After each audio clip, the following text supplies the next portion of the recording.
up and welcome to FS1 College Football, sponsored by Rocket Mortgage in Morgantown and Milan Pushkar Stadium. Ready to begin the season finally as Eastern Kentucky out of the Ohio Valley Conference comes to town to take on West Virginia. A decently quick trip from Richmond, Kentucky.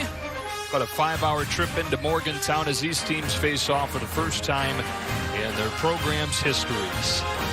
Hope you're having a great Saturday so far. Welcome inside our Los Angeles studio. Joe Davis with the coach Mark Helfrich. College football's back, and Coach Helfrich back on Fox. It's good to have you back. Great to be back, sir. It is year 2 for Neil Brown as the head coach at West Virginia. One of the big stories coming into the season was the battle at quarterback, which they waged through camp. Jarret Doege, who started the last 3 games last season, won the job. He did. He finished hot, and what you want to see from him if you're Neil Brown is just massive improvement. As an offense, they need to be better in the run game.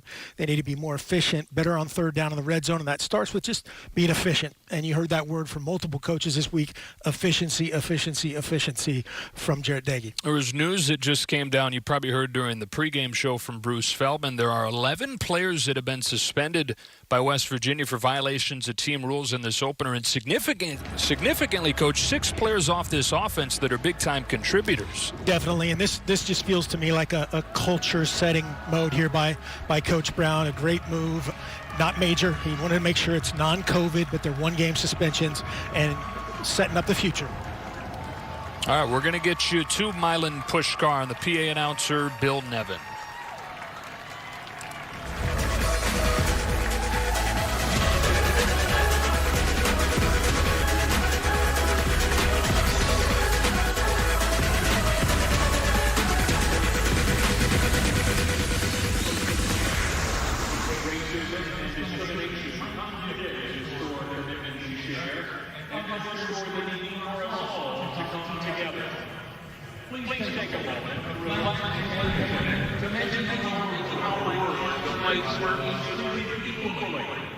Regardless of our differences.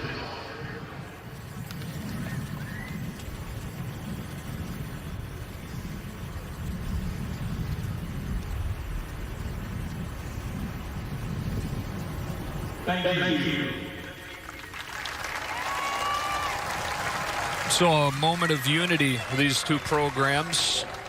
In Morgantown, both programs doing their parts to use their platforms this week and over the last few weeks. West Virginia's formed a diversity, equity, and inclusion committee, organized an on-campus march last week. That's Walt Wells, head coach at Eastern Kentucky. He's really been proud of some of the conversations his team's had and seen them grow a lot closer as they've had those conversations. Yeah, Joe, this is important, powerful stuff at a pivotal time, in our history. And it's a time where I think we can learn from football.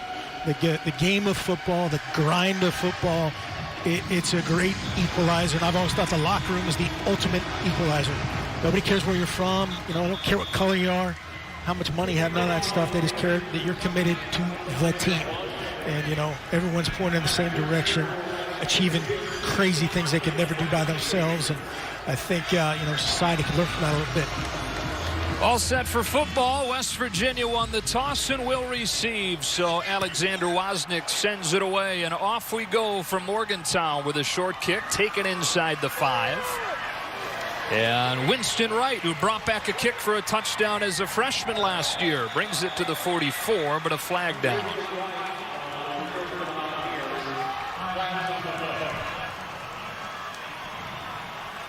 Kevin Marr, the referee today.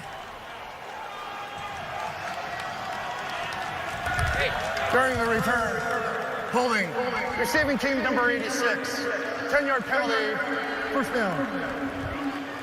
But to wipe away a decent return and good starting field position as West Virginia gets ready to begin its first possession of the season. An offense that last year was the worst offense in the Big 12. In fact, had the biggest drop-off in Power 5 conferences as far as points per game from 2018 to 2019. And the biggest issue, Coach, was the run game. It was one of the worst in the country. Yeah, they couldn't get really anything going. Kind of a one-back offense, kind of a traditional, modern one-back college offense. But today I anticipate just a lot of zone football against a movement front from Eastern Kentucky to get back some of the RPO stuff going, but they got to get Letty Brown going early. And they do give it to Brown with a big hole off the left side. And Brown crossing the 30. He's across the 40 and all the way into Eastern Kentucky territory. A good start and a gain of 36 on the first play.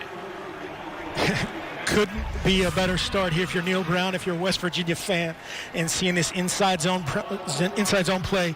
Letty Brown cuts it back, gets to the unblocked defender, the backside corner, and a huge opener for West Virginia. As you said, they wanted to simplify things, simplify the scheme, simplify the formations, and they come right downhill with that first play. Doege looking to throw for the first time. He's on target to the true freshman Sam Brown. So Jarret Doege, who started the final 3 games last season, went 2-1. And the big thing the staff talks about is how the players around him in those 3 games started to really believe in him. Yeah, they did. Even the defensive coaches talked about his toughness and his leadership, and a great early completion there to get some confidence and really force that rhythm with the throw and the run. Already to the 36 of Eastern Kentucky. An off-play action on 2nd down and 1. Doege steps up over the middle. He's got it 1st and goal to Bryce Ford Wheaton. One of the standouts of fall camp for the Mountaineers has his first catch. It goes for 27. They wanted to get Ford Wheaton going here. A little play action off that orbit motion. Off the play action pass again. If you can run the football, you can do anything. And here's an example of that. Open up the downfield throw and the crossing route by Ford Wheaton.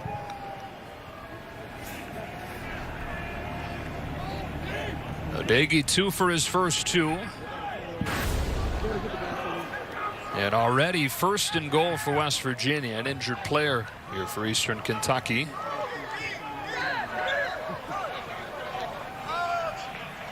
It's Matthew Jackson, who led the team in tackles last week.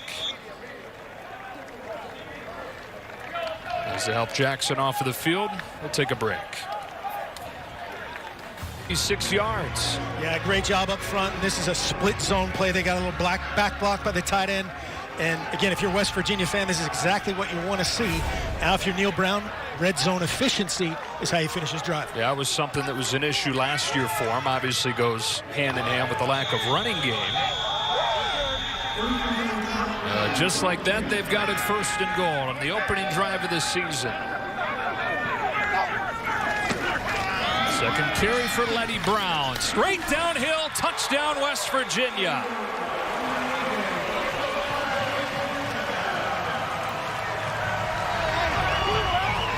You can't have a much better opening drive to the season if you're Neil Brown and the Mountaineers. Yeah, dream start. You know, got a play action pass, a big gain. Great vision here by Brown. They came with the inside zone. This is the outside zone. You see him start to the play side. Great job on the front side there by Michael Brown, setting the edge 57, and Letty Brown does the rest. So Brown, who was a leading rusher last year, really came on as that season went on. 2 carries, both good ones, and a touchdown just like that.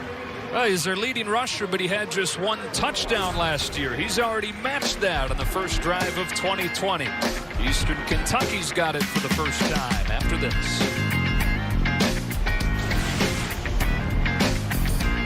Improvement in the run game. So you now got a few practices under your belt. Probably maybe not have the exact idea, but do you think your run game is improved? We better be.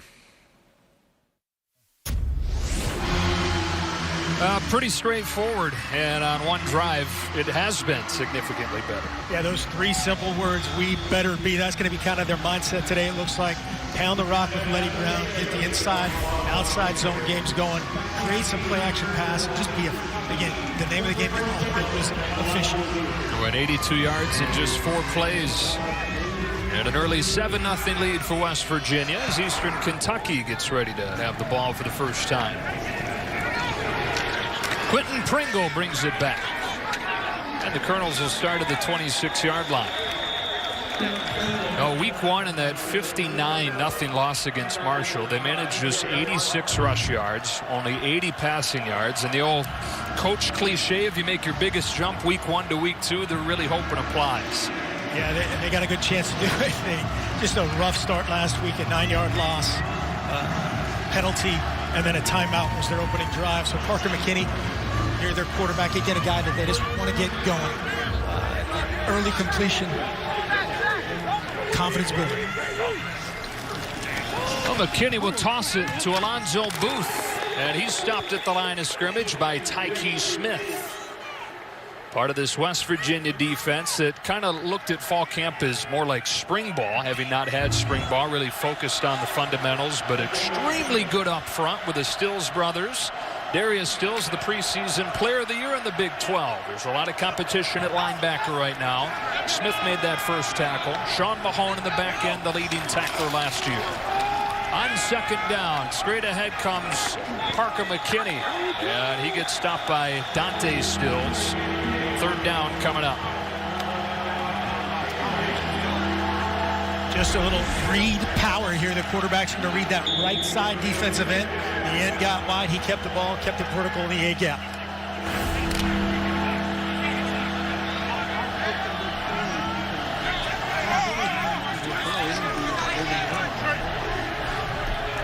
Third down and about 3 for the Colonels. McKinney looks to throw, swings it out of the backfield.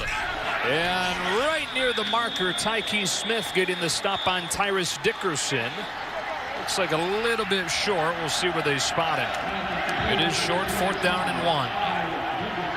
You put any thought into going forward? I mean, you got nothing to lose, hey, right? If you want Wells, why not? You know, you're backed up here. You're already off to a better start. It feels like a punt would be almost a better result than last week. Again, you got a completion through Parker McKinney, a little curl flat game there. It was just short on creating the 4th and 1. They will punt. Thomas Cook with Alex Sinkfield back to return it.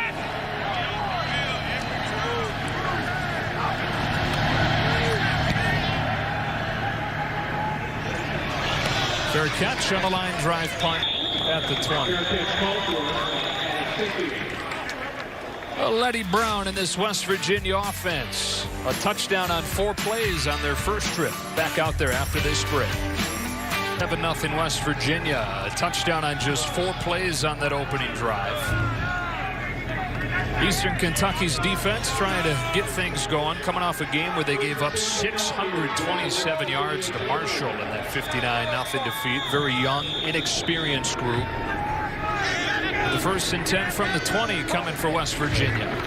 Iggy completed both his balls on that first drive. Gets it in the hands of the speedy Winston Wright, who's stopped by Dawson Fitzpatrick. There'll be a lot of weapons for this West Virginia offense. Now, we talked about it off at the top of the show, some suspensions, and so they're a little bit deeper into the depth chart, but Jared Agee's going to have some talented options. It really sounds like it. You talk to this West Virginia staff and you ask who's the most improved player, and there's about 7 different guys on either side of the ball, so they're excited about it.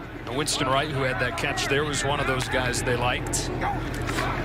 On second down, back to the ground with Letty Brown. Bounces off initial contact, then gets dropped by Kabosh Richards in the first 3rd down for West Virginia. Eastern Kentucky does a nice job this side of taking the pressure to them. You see the field pressure come here, and then the defensive line will move to the left. Watch the action here. Letty Brown gets to the unblocked defender. As we let it play here, Letty Brown just gets to the unblocked defender. There's outnumbered. There's 7 guys in the box, 6 blockers, and a great job rallying to get him on the ground. On 3rd and 6, Daggy well protected, steps into the throw and has a wide open Winston Wright for a first down to the 48. They convert for 3rd down. Leapart and Fitzpatrick making the tackle on a gain of 24. I see why they're excited about Winston Wright right here. And a great job again by Daggy, getting his eyes downfield, his feet are set. Look at that pocket because of the play action. Same route that they hit before, same spot. Maybe a little rinse repeat for Jared Parker, the offensive coordinator. Nice job. That's a good way to get your quarterback Daggy settled in, being able to stand there completely untouched. And it starts again, the run game. First down from the 47. Daggy looking downfield, taking a shot over the top, incomplete. Through the hands of Ford Wheaton.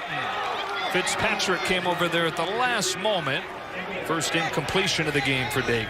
Yeah, that's a long foul ball right there for West Virginia. Had everything they wanted. This happened last week in the opener against Marshall. It's 27. Fitzpatrick here just gets split between 2 little double post action, and he's in no man's land. That ball's up the hash a little bit more. Touchdown. Right through the wickets.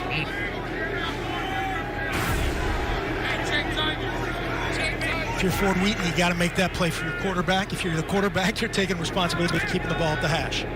Second down, 10. Letty Brown makes a nice cut.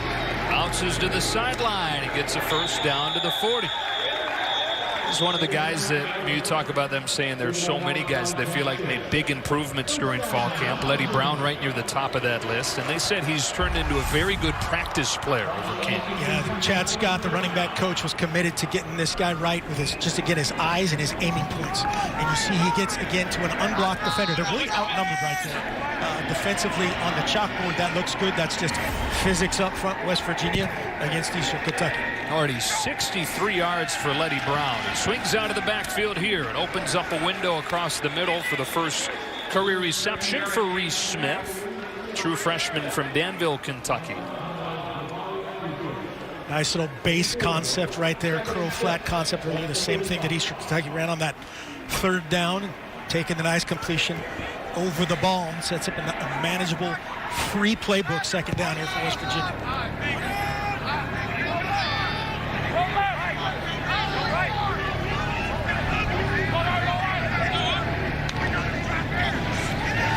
Second and 6. Daggy again well protected. Hits the crosser. Sam Brown his second catch, first down. You're talking about the free playbook on second down. They didn't have that for much of last season. When the run game is as bad as it was, they were in some tough spots. There's way too many bodies in the backfield on first down. It was 2nd and 11, 2nd and 12. 2nd and 6 is confidence everywhere. I mean, that was drop 8 by Eastern Kentucky, dropping down first down to Sam Brown. Alex Sinkfield into the game, a running back for the first time. He's got it on a screen and gets planted. That one was well read. That is Antonio Smith, the redshirt freshman from Westerville, Ohio, dropping him for a loss. It's a great call by Jake Johnson. The defensive coordinator got pressure here, pressure here. Screen is the good call, but great contain and finish there by Antonio Smith. Setting up now a 2nd and 15, like we were just talking about, not where you want to be on second down.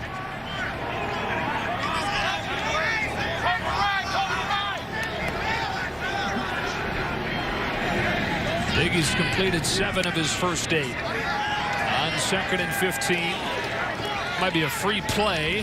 Zips one for Brown to the 10. Already the 3rd catch for the true freshman from Georgia. Yeah, great awareness here by Jarrett Daggy. Take a shot. Did a great job with his cadence there. Got the Colonels to jump off sides and a free play to Sam James. Defense number 45. That penalty's declined. Result of the play is a first down. This little lean post here with the offsides. That's a free play for the quarterback. Do everything you can to take a shot downfield. Again, eyes and feet for the quarterback. Eyes. Move the safety a little bit. And a dime here to Brown. First down and goal. Brown's back in the game. Hit in the backfield and dropped. And how about Antonio Smith making a name for himself on this possession? Yeah, we talked about this with Jake Johnson. How are you going to overcome the mismatch of you versus them? And it's just numbers. And 96 does a great job here against Smith. They're bringing pressure again. This is messed up. That's all right. Bringing pressure again off the top. And then Smith is unaccounted for by the left guard, Gamitter. You wonder if that's a byproduct of Brandon Yates in the game for the first time at left tackle, along with Gamitter.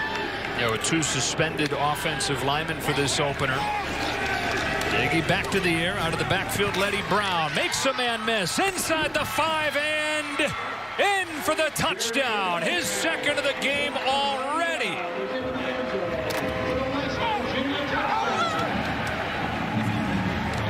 So a rushing touchdown in the first drive, a receiving touchdown in the second drive. It's already 13-0. Yeah, just a simple little flare route. Again, there's pressure coming inside for Daggy. You'll see Letty Brown just work out here. It's a free release.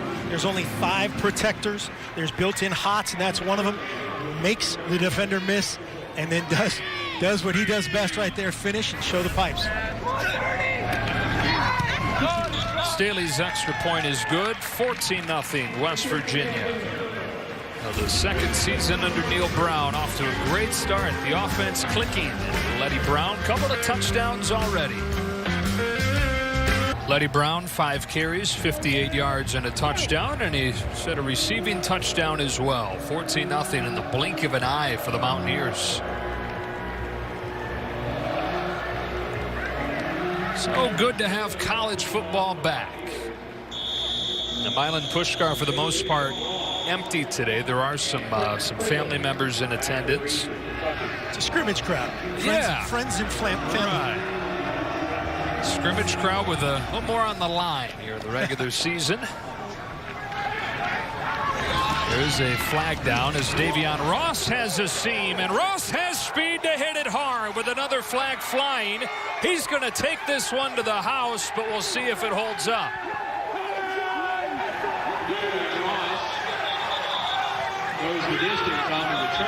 Davion Ross, the receiver, turned DB, and they talked about his explosiveness.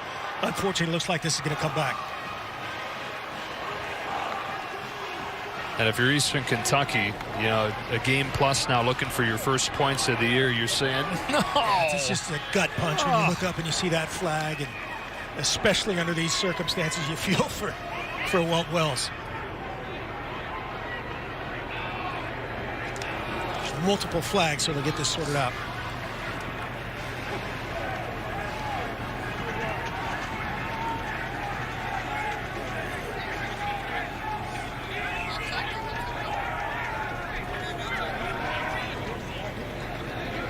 There are 2 fouls on the play. Offside, kicking team number 18. During the return, holding. Receiving team number 18.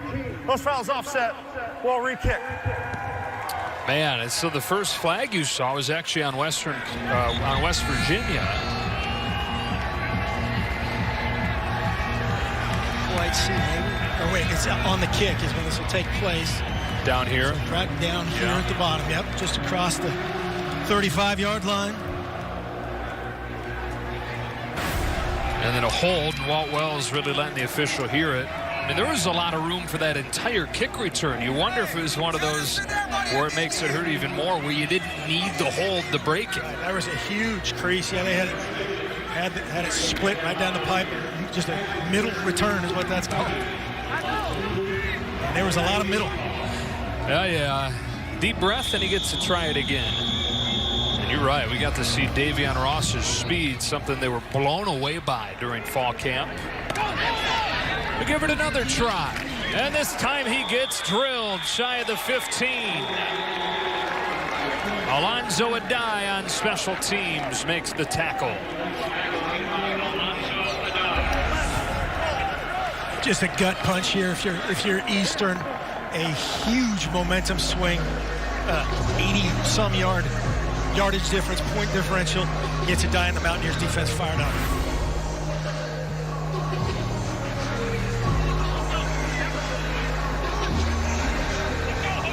Parker McKinney and the Colonel's offense back to work.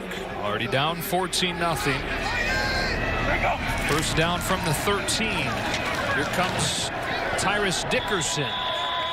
Dickerson had a great camp, then suffered an injury, didn't play last week.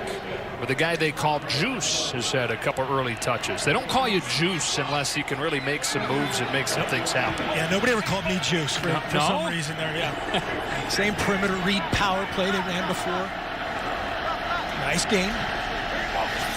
And so 2nd and 5, back to the ground. And with a read play, McKinney keeps it. And gets close to a first down with a tackle made by Adai.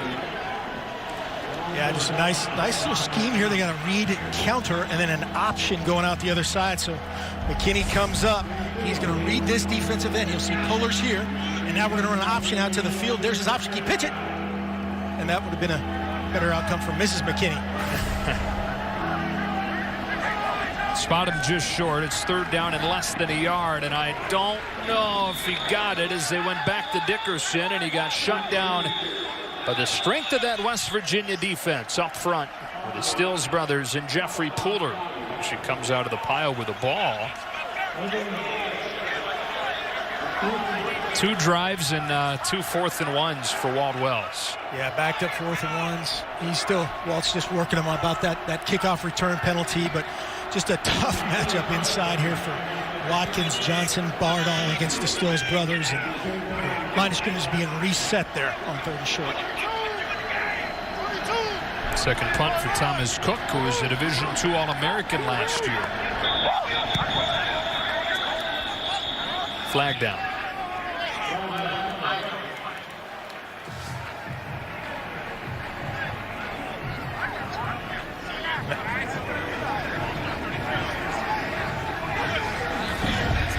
False start. Kicking team number 33. 5-yard penalty. Remains 4th down. Looked like we had some movement right there that West Virginia triggered on. Looked like the defense stills there in safe punt mode. So you see that defensive unit is still in there, and then you take out a DB and put in a returner. And Stills kind of puts them. I would move. If any Stills brother I'm out of there. toward me, I'm gone. Gone. Just for the record. Yep. Moved so much that it just looked like motion, and part of the pre-play design. I'm out of there. That one is fumbled and recovered by Sinkfield. Another close call on special teams for West Virginia. Yeah, West Virginia's got a lot to coach already on this one from these two back-to-back special team situations. Again, keep those elbows together. If you're a return man, your elbows together and your eyes on the ball, and your elbows split and the eyes on the cover team.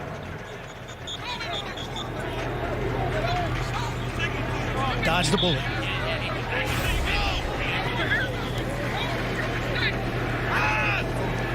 West Virginia has it again, already up 14-0. With a start for Jared Dagey, 10 of 11 for 129, and the lone incompletion was a drop on a well-thrown deep ball. Yeah, ideal start, again, pressure here from Eastern Kentucky. They've got to make the numbers favorable. Bounce pass. Play action, looking downfield. Now he throws on the move to the sideline, incomplete. Yeah, again, Eastern Kentucky, I think we're going to see this, theme repeated here. Outnumber West Virginia in the box. Try to again overcome the physical mismatch that exists. And 1st and 10, play action pass. Again, a free playbook, it feels like, from Jared Parker right now. Some confidence built from that run game. Obviously, the issue that you run into if you're Eastern Kentucky trying to win the numbers game is getting beat over the top. And we've already seen West Virginia look up there a couple times. 2nd and 10. Dagey to throw again. Put him on the move to the outside for Sam James, who was their leading receiver last year.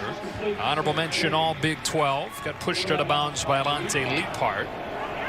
He's a little bit short, 3rd down and about 2. Yep, a little smash concept, a spot route, a little hitch route, and a corner route over the top of it. You're high-low in that corner if you're Dagey.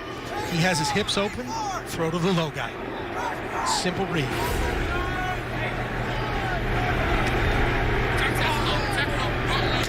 On 3rd and 2, they got that box loaded up again, and flags fly. False start. Offense number 68. 5-yard penalty. 3rd down. Goes on Bryson Mays, and it goes from 3rd and 2 to 3rd and 7. Yeah, Bryson Mays fired up here. You see him jump. They're trying to get this run game going. They're in a little unbalanced formation here. Extra O-lineman over there. And those O-linemen, they're feeling this run game a little bit. Fired up there on 3rd down. Been waiting all year to hit somebody else. Finally get to. You can understand the overeagerness. Checking from the sideline, the quarterback getting a protection call. EKU trying to give him a cloudy picture. A lot of moving pieces pre-snap. That is juggled and incomplete out of the hands of Sam James with a coverage from the 28-year-old corner, Alante Leapart. Guy they call Old Man. He's got a 29th birthday coming up just a couple months. Same age as you right there. Just a great job by Leapart, staying in his hip pocket right there of James, and they get off the field. So a big win for the Eastern Kentucky defense. Brought pressure, man coverage on the back end. Leapart graduated high school in 2010. Got a job. 6 years working that job. Then a friend talked him into giving junior college ball a try. Moved to California, 2 seasons of JUCO football, and then a scholarship to EKU. That is recovered to the 16 by Leapart with flags down.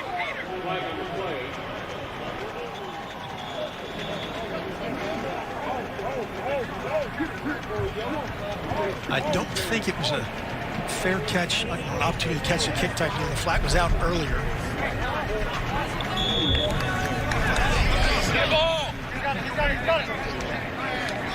Yeah, Lee Park, 2 junior colleges.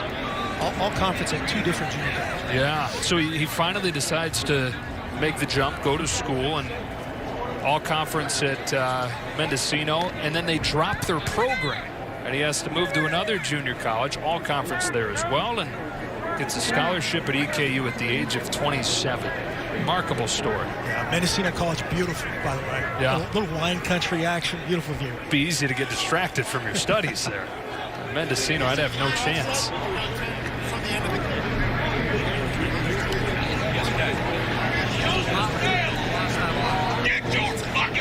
Ooh, sorry about that. That was not me. No, me either. Let the record show. Coaches are in mid-season form here with the, You never language. talked like that, Never, right? never.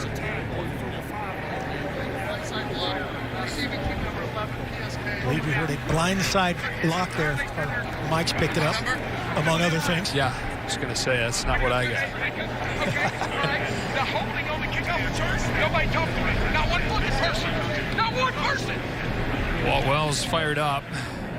He's seen a couple things in this game where he feels like to have any chance, you're going to have to catch some serious breaks, and the breaks have all gone against him so far. Yeah, and he's fighting for his team. They've got 2 tough deals here.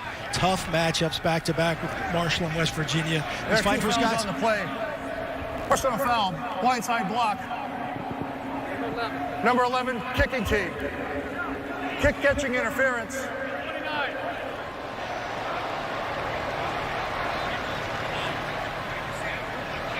Correction, there are 2 fouls on the play.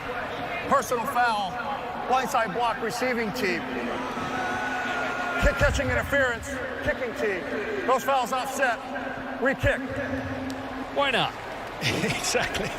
Have a little committee meeting there, put things together, and then redo it, just like the kickoff return. Here we go. Yeah, you have to. That's a good call, right? He's within the yard. Got to give the kick returner a chance to catch it. We did not see the blindside block from the angles we had. We'll take the word for it. So they'll do it again. Tyler Sumter, who's in his first season with West Virginia, played under Neil Brown in Troy. He's an all-conference performer there. Good bounce inside the 10, and what a performance right there by Tyler Sumter. In his first punt in a West Virginia uniform, pins it down at the 1. And we'll take a look at the progressive game flow early on in this one. It's been all about Letty Brown, who's got close to 100 yards rushing already. He's got a touchdown on the ground and a touchdown reception.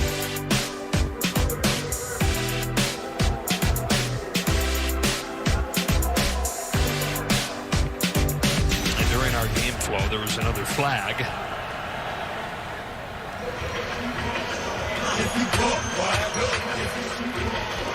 Still shaking out exactly what that was.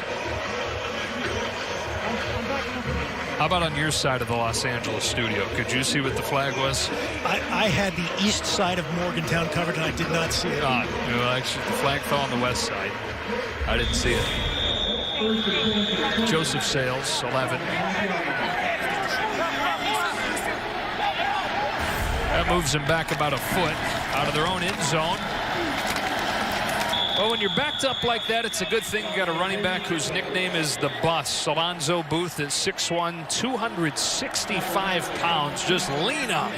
Yeah, I think you're going to have some Booth versus Stills action. You're trying to dig this one out. And 2 huge penalties here on Eastern Kentucky special teams. Obviously negates the touchdown, results in a minus 15-yard starting drive. And now they're inside the 1 after the West Virginia coffin kick.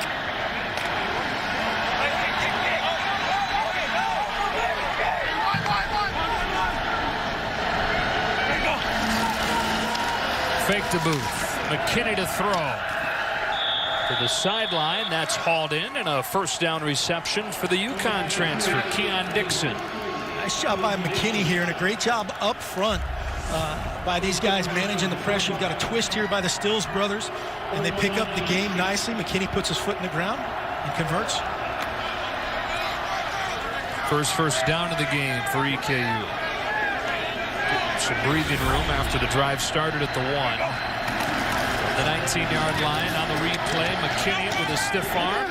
Unable to pull away from Josh Chandler-Samito. Honorable mention all Big 12 last year. First tackle of this one.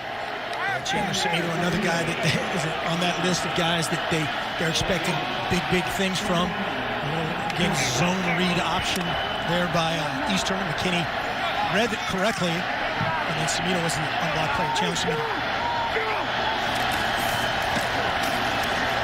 This one stood no chance.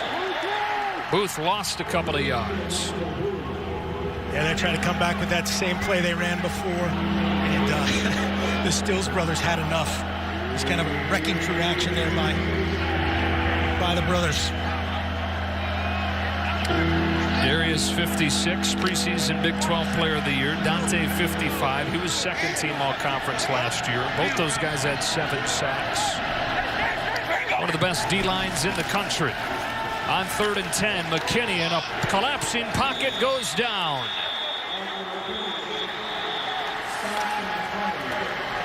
Yeah, just a great pass rush that time by West Virginia. Bring the edge pressure. Here's Chandler-Samito off the edge, and then they just get outmanned. A little line game in here by the Stills brothers. McKinney gets engulfed.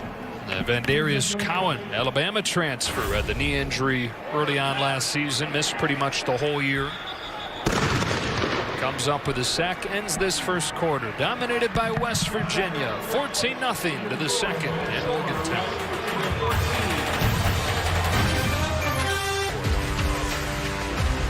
I'll take Kansas. Who you got? Yeah, I'm gonna go with Les Miles and the Jayhawks too. Good program though, Coastal Carolina. No question. First quarter stats, dominated by West Virginia, set to get the ball back here. Already the third punt for Thomas Cook. And it came after it. He was able to get rid of it from midfield. Here comes Sinkfield to the 47. A pretty darn good start for Jarrett Dagey. Yeah, great start for Jarrett Dagey. He had the play action really open up due to that first down run. If you're Neil Brown, you're excited about that. And you play a little more cleanly, certainly on special teams. They're dealing with that on the sideline right now. And Eastern Kentucky is as tough as this has been. This is better. This is better than the Marshall start for sure.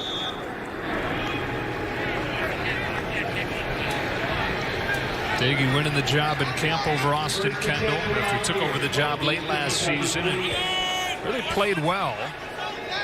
2-1 in his 3 starts. He beat Kansas State, beat TCU. Gives it to Letty Brown on first down. Brown trying to bounce outside, using the stiff arm to get free. And a nice first down gain. But Joseph Sales making the tackle. Great pursuit here by Eastern Kentucky. They got gapped out, defended the immediate line of scrimmage. Letty Brown got it all the way back to the backside defensive back and just stiff-armed his way to a solid gain.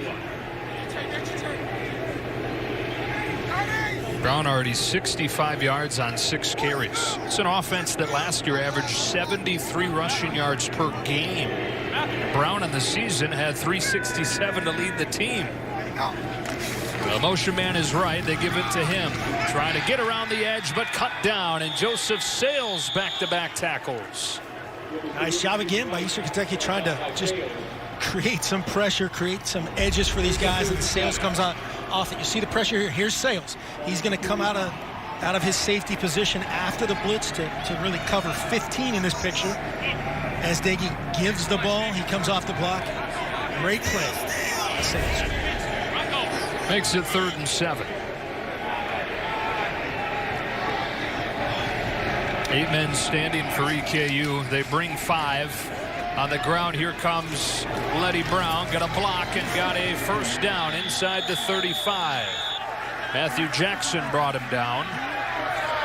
Brown converts on 3rd and 7. Yeah, there's something, if you're a West Virginia fan, you're excited that you're running the football on 3rd and 7.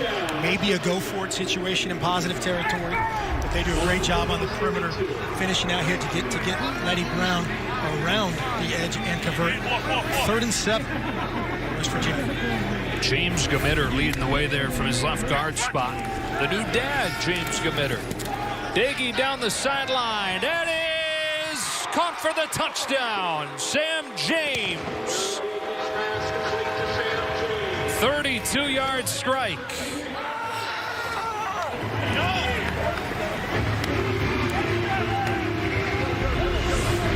Just nobody on the back end here by Eastern Kentucky gets set up. You see the free safety back here. He spoke his praises right there, Sales, on the last play. Just completely out of position there, no man's land. Touchdown, Mountaineers. James, who had a couple touchdowns last season, couple huge games as a freshman. Climbs the ladder to get that one and get his first score this year. The kick is good with 12:59. 3 early touchdowns for West Virginia. And a great start against EKU. Back in a moment.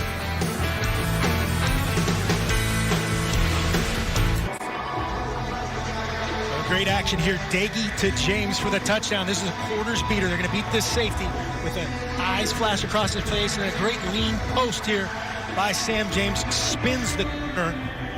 Touchdown, West Virginia. Just some eye candy underneath that safety. Gets him turned. No chance for the corner. Start licking your chops if you're a quarterback. You're an old coordinator watching that one develop from upstairs. You know you got it. Yeah, and it's a similar play that they had a touchdown on before. Missed it by keeping it too flat. He kept it steep that time. Nice job. Evan Staley kicks this one away. A fair catch taken by the bus. Well, we've seen and heard Walt Wells so far today. First year as the head coach at EKU, his first head coaching job, period, having started in the high school ranks in Tennessee back in the early 90s. But the last 4 years, an assistant in the SEC. I know we both really enjoyed getting to know him a little bit this week. Yeah, I learned a lot. A lot of vocabulary, a lot of great phrases. And you can tell he loves his guys. He's fighting for them. You see his passion for his team. Took a lot of the blame for how they played last week. And, you know, he's got to stay with your team right here. Again, you got 2 hard matchups early. You got to stay with them. Here's the bus on first down, crossing the 30. Nice surge from that offensive line. I mean, your first head coaching job, you've been working your whole life for this, and then we all know what's gone on. It's all been turned upside down. Spring football, they're a couple days in and it gets canceled. You got no contact with your players until right before camp, and then all the protocols they're going through just to get this season started. It's hard enough when you're a head coach for the first time.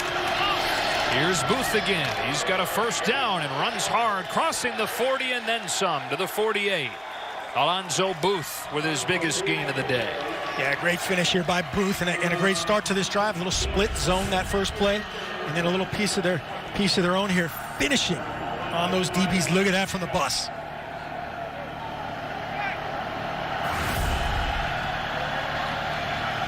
I still don't understand how his favorite back is Barry Sanders. How about that? They call him the bus with his size, Jerome Bettis style, but yeah, he likes watching Barry highlights. McKinney steps up, threads one down the seam, a first down inside the 30. Sloan with a catch, his first on the biggest gain of the day. Jake Sloan, the tight end. Yeah, nice 24. kind of play off a play. You'll see the pulling guard creates that play action eye candy for West Virginia this time, and they split that single safety with 2 seam routes. Great timing there by Parker McKinney. A confident throw, stepping up into the pressure. First down. McKinney pulls, lowers the shoulder. X-ray low with the tackle. Yeah, Dante Stills trying to blow this up on the inside. And an X-ray low on the outside. Squares up the quarterback. You cannot miss that tackle. If you're X-ray low, you can never go in the DB room again. No, can't show yourself. Trucked by a quarterback. Put the mask up over your eyes when you're walking in. Don't want them to see you. Second down and 9. McKinney well protected. Time to scan the field. Into the end zone. Touchdown. Keon Dixon. Parker McKinney, a 28-yard touchdown pass, and the Colonels in the end zone for the first time this year. Great progression by Parker McKinney. Great protection up front.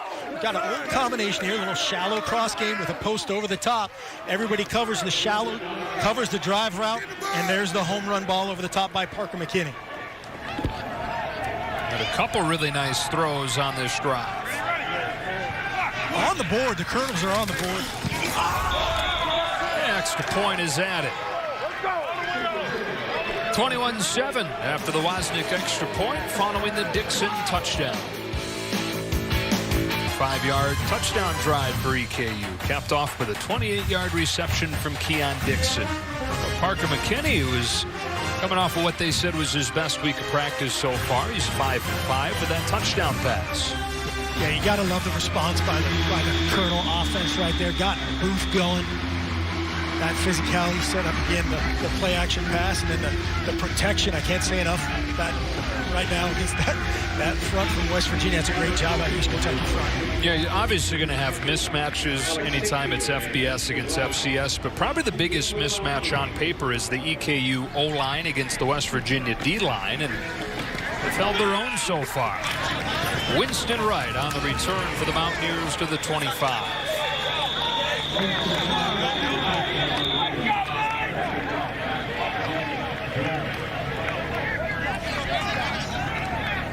Daggy in the offense comes back out.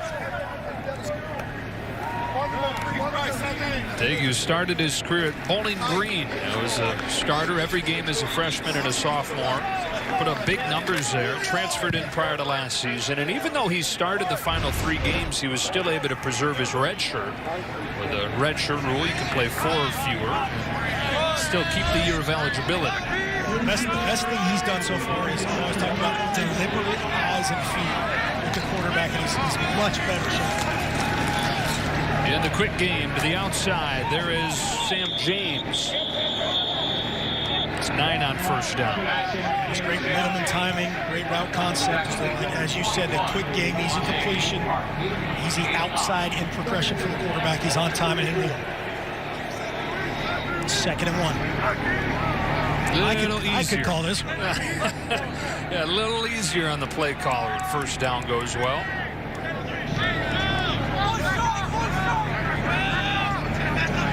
You see Frazier in there communicating, doing a nice job to this point. 54.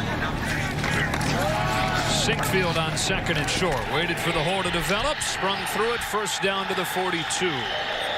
A guy who's been mostly a special teams player over his first couple of years at West Virginia, but somebody they're excited about watching grow. Yeah, excited about his pass catching ability. This is a great job by his patience in his eyes. Just an outside zone play. It's the same play that Letty Brown scored on, just a different version of it. Great job pressing the line of scrimmage, getting vertical when he feels there. It's an injured Colonel. That's TJ Comstock. We'll step aside.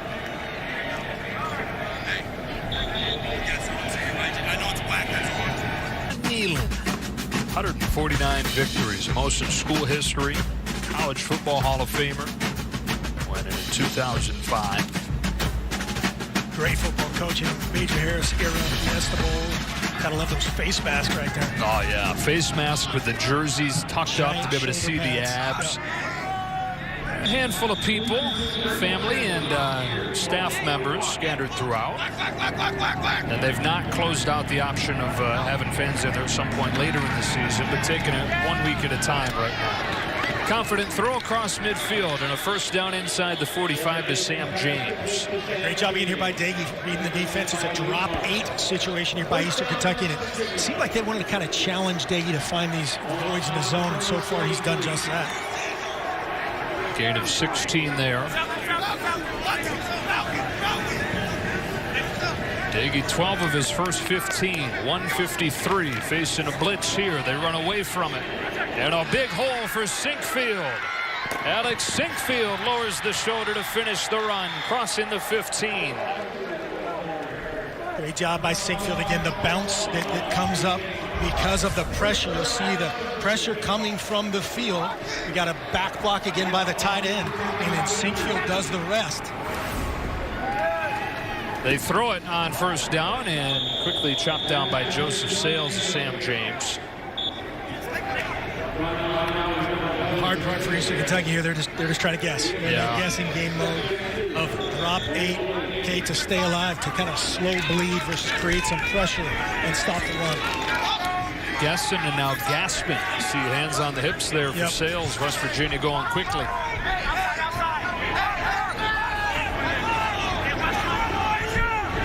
Second down and 3. Back to the ground. Sinkfield makes the cut and gets in. Touchdown, West Virginia. And Alex Sinkfield showing some good things on that drive.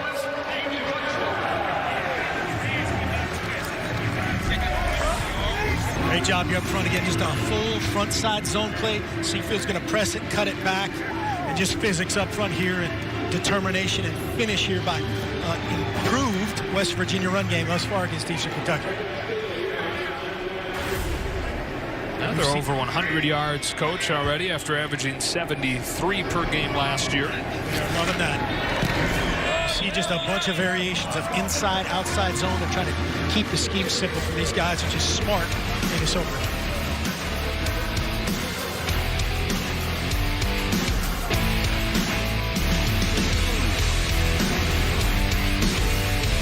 Guys back. College football back. 6 plays, 75 yards. A lot of Alex Sinkfeld on that drive, getting his first score. Second career rushing touchdown for the junior from Delray Beach, Florida. Davion Ross had a 100-yard touchdown called back by a penalty on a return earlier today. EKU to begin at the 28-yard line. One of the big stories for West Virginia this season defensively, Vic Koenig, the D coordinator in West Virginia, mutually agreed to part ways late in July after an investigation into allegations of his mistreatment of players. And so with the last-minute nature of that, no time to go out and hire a new D coordinator. They're kind of doing it by committee with the guys already on the staff. That was Jamiel Adai, who you saw. He's the DB's coach. Jordan Leslie, who coaches the D-line. Those guys are combining to handle the play-calling duties. It's a sweet play for Jaquez Jones. He's dropped at the line of scrimmage. Now, that's one thing in theory, right? It's one thing to say that you're sharing the duties, but how does that actually work when you get to game day? Yeah, there's really a couple ways. You decide everything beforehand, meaning, okay, you've got this part of the game plan, the first and second down, all right, you've got red zone and so forth. Or on game day, hey, Jamal, you've got third downs. But they nailed this down before. It sounds like Jordan Leslie's calling the game off of a combined game plan. And Leslie, a D coordinator experience very successfully at the junior college level. As Tyrus Dickerson gets a short gain, it'll be third down. Jamal Adai, also an all-conference player at West Virginia, and also the cousin of Alonzo Adai, starting free safety. You know, the other thing they have going for him is the long-time defensive coach Jeff Castile, who coached Adai at West Virginia. He signed on just basically as an analyst to help out, but they promoted him to an actual assistant and a veteran mind to have in that defensive room. Well, guys with Rich Rodriguez ties from West Virginia and Arizona, a lot of success for both those guys. Third down and 8 and a flag.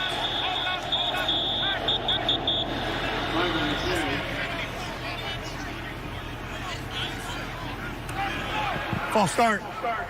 Offense number 74. 5-yard penalty.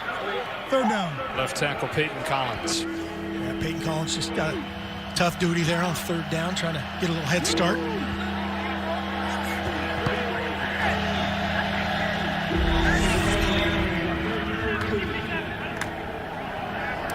Maybe it should have been in the center. Maybe it was on the center, yeah. I'm sorry, Peyton. Third down, 13 for the Colonels. West Virginia bringing just 4, still able to get pressure. McKinney steps away from the first man and throws to the sideline, incomplete. Coverage from Drayshawn Miller. And when you get pressure with 4, it's going to be a tough life on the quarterback. Yeah, good stand here by West Virginia. This will flip the field position. Good complementary football. The offense answered, the defense stops. Possible flag here.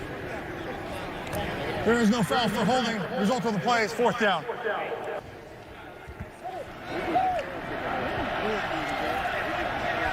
Yeah, that's one of those, if you're Wells 3rd and 13 and somebody's getting held and they pick it up, that's a tough one to swallow too.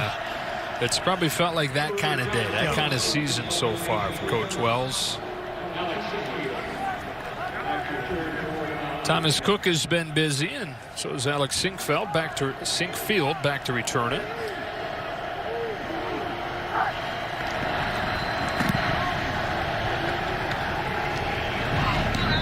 From the 36, makes the first man miss. Flag flies. Very clear block in the back there.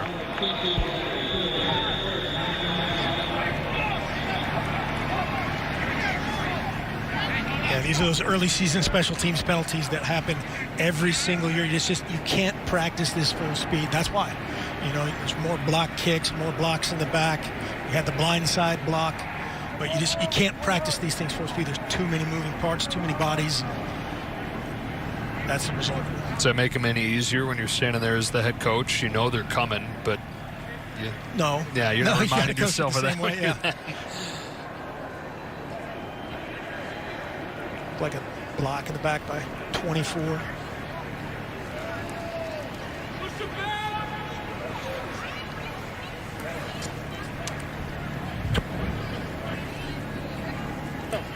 There are 2 fouls on the play. Holding, receiving team number 26. The penalties decline. Block in the back, receiving team number 24. 10-yard penalty, first down.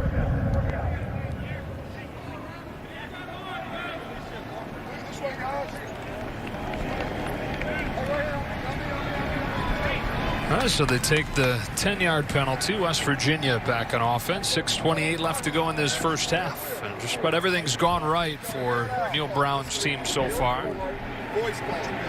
L far, H go. L far, H go. Right to the Boys. Is it bad? Boom. They might have the wrong number. That was the third penalty. 24 was right near the returner. Yeah. Clear block in the black. I think there were 3 penalties on that play. A lot of teams work to do. First down from the 26. Diggy back to throw. Eyes get big. Launching down the sideline. Incomplete. But a flag. Josh Hayes in coverage on Sam James. Flag on the play. By the naked eye, that looked like a tough call on Hayes. Yeah. It got a little 4 vertical action here. Number 12. Taking a shot. Penalty, automatic first down. See just a straight vertical route. And we'll see the end of it. Yep, he was there a little early. As always, if Mike Pereira was here, as always, I'm wrong. Yeah. The official was right. Yep. James, you'd like to see him hold that box, give the quarterback a little bit more room to throw. It's funny, you probably wouldn't have admitted that in your old job. Absolutely not. No.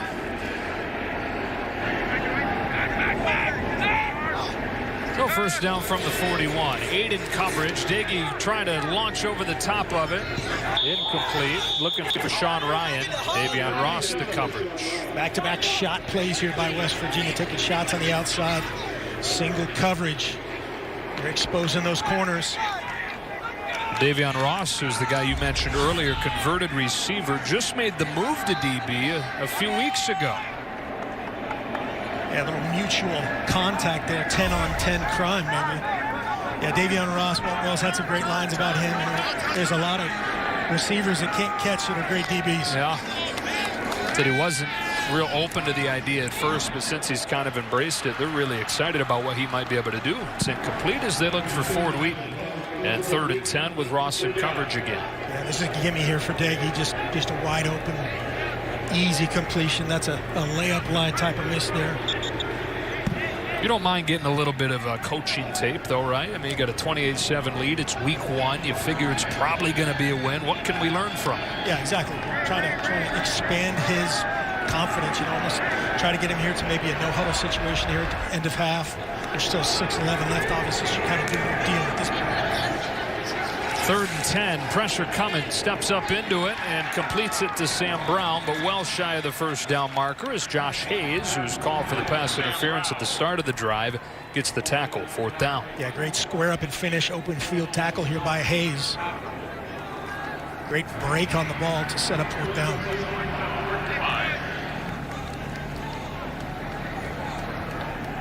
It's got an international signal there for safe punt. That's safe signal from your baseball game here. You're keeping the defense in, taking out the returner. Taking out a safety, putting in the returner. It's your baseball, too. You and your San Francisco Giants about to crash the postseason party. Unbelievable. Sumter's second punt. EKU didn't force a single punt against West Virginia or against Marshall. They forced 2 here in the first half. Well, today's matchup is featured on the free-to-play Fox Bet Super 6 app, and 86% of Super 6 users picked West Virginia to win this game. So that's 14% of the people didn't. Wow. I've got some oceanfront property in Kentucky to sell to those people. That has to be like the population of Richmond, Kentucky. Which is about, what, 30,000? 30-something thousand. Pretty similar sizes, the two towns. Richmond, Kentucky, Morgantown, West Virginia. Drive starts at the 20-yard line. They hand it off to Tyrus Dickerson. And some stuff to build on if you're Eastern Kentucky this week. A little more success offensively in both ways, running the football and throwing it. You really do. It feels better than last week. The point differential doesn't look that much better, 28-7, but the effort, the finish, the cleanliness, the special teams play, they're doing some things. In the quick game, here's Keon Dixon. He's got a touchdown for EKU. He's got a first down here, thrown out by Nick Troy Fortune. Just like that, just a throw and catch, bang, bang. That didn't happen last week. And so you're encouraged if you're Walt Wells and company. The timing, which week 1 is always an issue, but especially with the different build-up to the start of this season, timing and rhythm, it's missing across the country. It doesn't matter if it's EKU, West Virginia, or you name it. Finding a little more of it here in week 2 for EKU.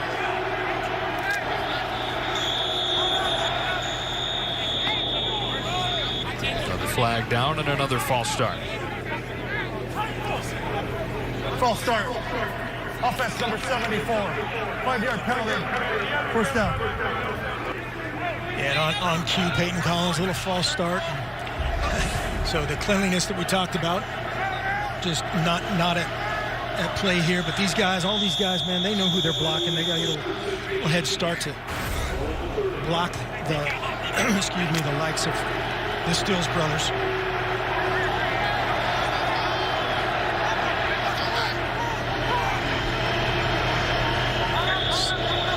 Center. Another flag. Yeah, that's just the center, Howard Watkins in there.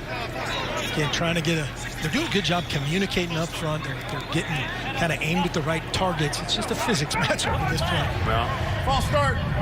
Offense number 64. 5-yard penalty. First down. you know what? Credit to Eastern Kentucky for putting this schedule together and playing some of these big boys. They got an 8-game schedule. They're going to play 3 FBS teams, 2 games against the FCS Power Central Arkansas. They broke away from the OVC, which decided not to have a fall season. They said you could play up to 4 non-conference games, but Walt Wells and Eastern Kentucky said, we don't think that's the right idea. And they broke away from the conference, a conference they've been with since it was founded in 1948, to do their own thing this fall, putting together an 8-game non-conference schedule. Yeah, storied program. This, 2 national championships, a great program, little kid. And then right here, Walt Wells, this is a basketball timeout. This is a momentum stop. Hey, guys, get over here. Let's settle down. O-lineman jumping off sides, it's kind of like drops. They're contagious. And so the one guy jumps and the other guy jumps. Good timeout there. Settle him down, talk to him. Just play. You got the other side slapping the floor. It's time for that basketball timeout, right? Out of the timeout. That's through the hands of Jones. Speaking of drops.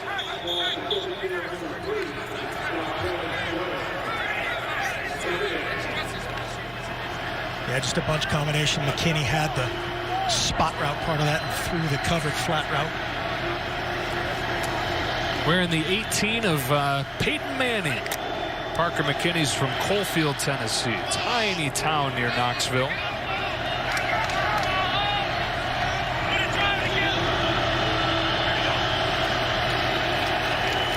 Second and long. He steps up. He'll tuck it. Oh, my goodness. And get crunched. That is Tony Fields, the transfer from Arizona, who's an all-conference player in the Pac-12. Just arrived in mid-August, and you get the sense that he's very close to taking over a starting spot full-time already.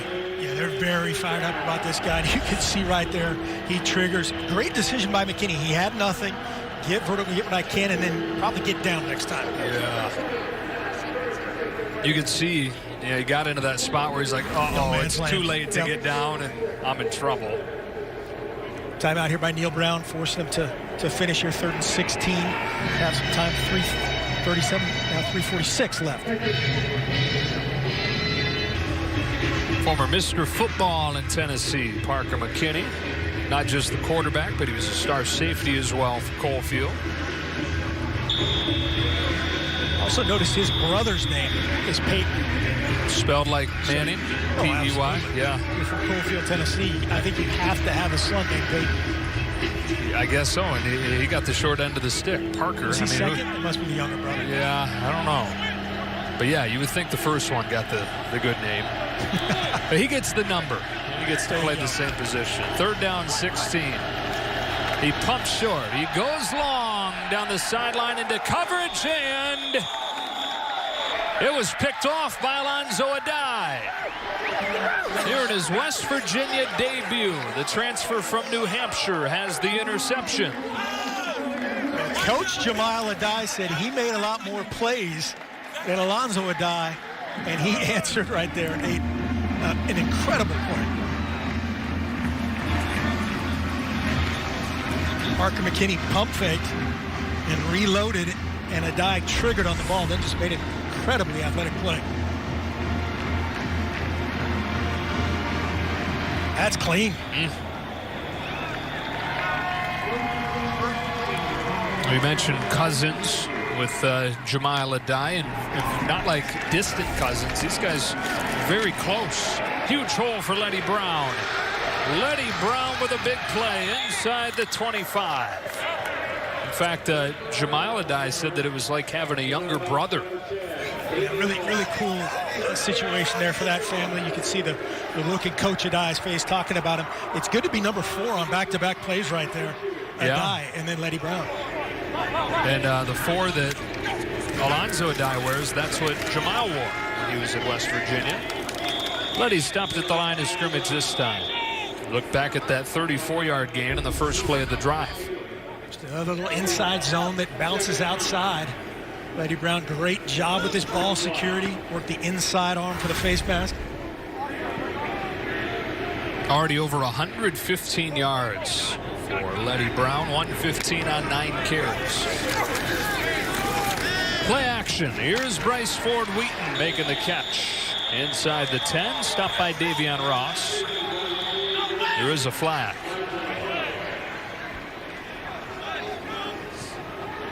Maybe targeting here on Comstock. He looked like he pulled up to me.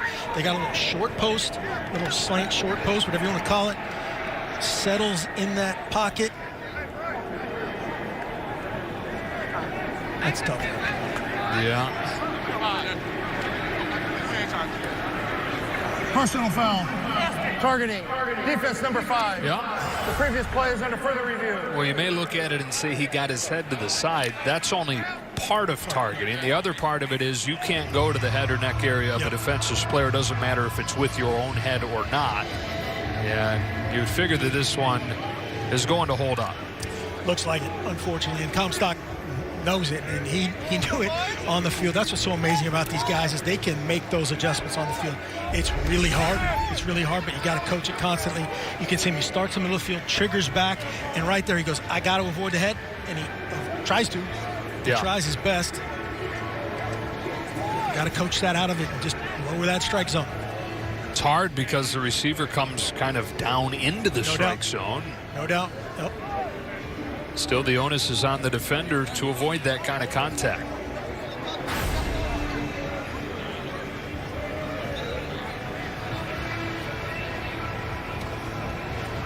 We mentioned earlier we're at our studio in Los Angeles, so I kind of can just yell to the next studio, to Mike Pereira.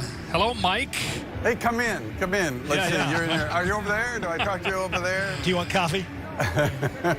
Yeah, looking at this play, you have to with targeting now, you have to confirm all aspects of targeting. So is he in the attacking motion here? And that's kind of my thing that I'm thinking about now. Does he really attack? Yes, leads with his shoulder.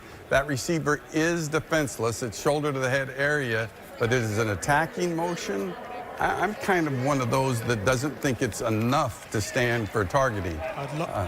But we'll see. Usually, I disagree with Coach Helfrich, but I'd love to see that be the case. They actually took it away, Mike. There you go. Yeah. See?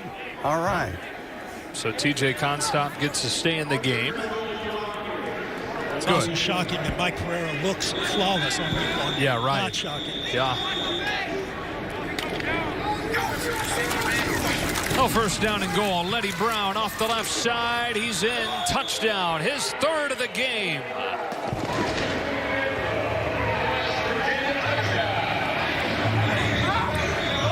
Two rushing scores, a receiving touchdown, and he's already well over 100 yards for the day. Repeating theme here on this split zone action here by West Virginia. And there's Comstock again. The reinstated player gets to him eventually right there.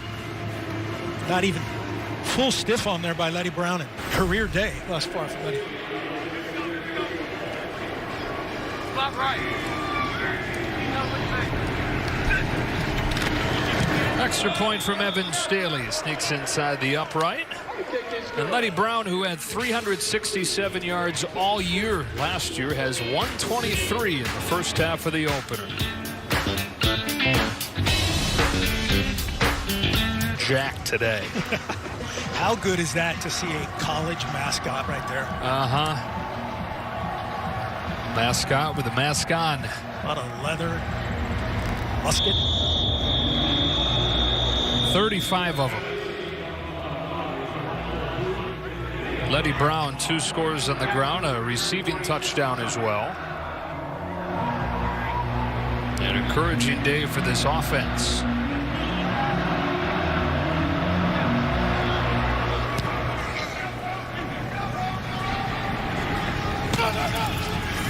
Here comes Ross.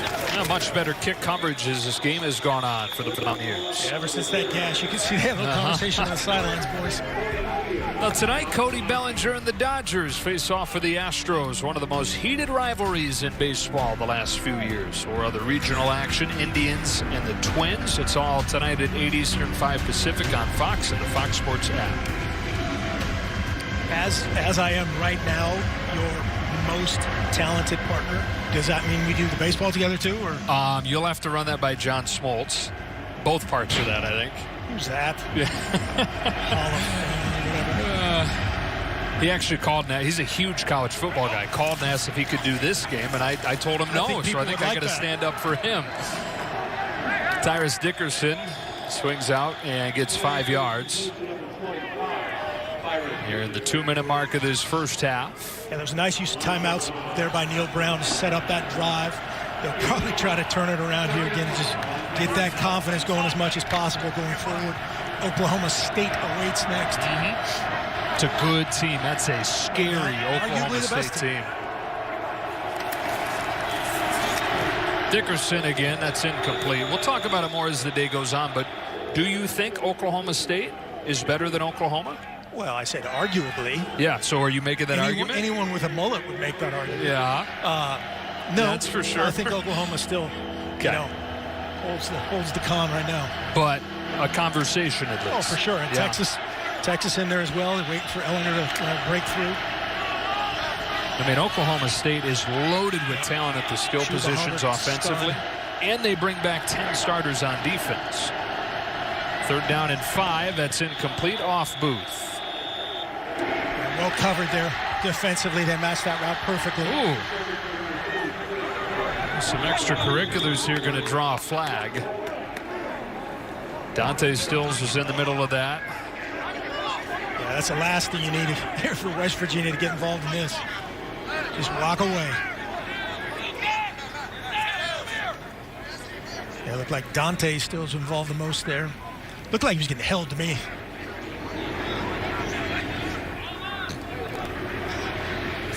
You mean held during the play or held during just late, late at the end of it, just kind of getting pulled on and didn't like it. Tried to knock his hands off. EKU didn't like it. There are 2 fouls on the play. Unsportsmanlike conduct. Number 77, offense. Unsportsmanlike conduct. Defense, number 50. Those fouls offset. Replay. 2nd down. Well, Jared Bartlett is the guy that they called. Yeah, he just held him and kept going and going. 50 just trying to knock his hands off. Dante's coming in to be the peacemaker. Yeah. It's a tough call. For West Virginia. Luckily, it was on 4th down. I think they said 2nd down, but it's 4th down. Post play, they waved it off. One team out there anyways. Another punt return for Sinkfield. Goes to the short side of the field and sets it up at the 41. Coming up, State Farm halftime show. Rob Stone, Brady Quinn, Reggie Bush, Matt Leiner, and Urban Meyer. Guys had a 2-hour Big Noon pregame earlier. We were talking a little bit about Oklahoma. Can anybody dethrone the 5-time defending Big 12 champ? All that and more coming up at halftime. Great situational football here for West Virginia. And Jared Day worked 142, 1 timeout. Great field position. They can pretty much run their offense right here in 142.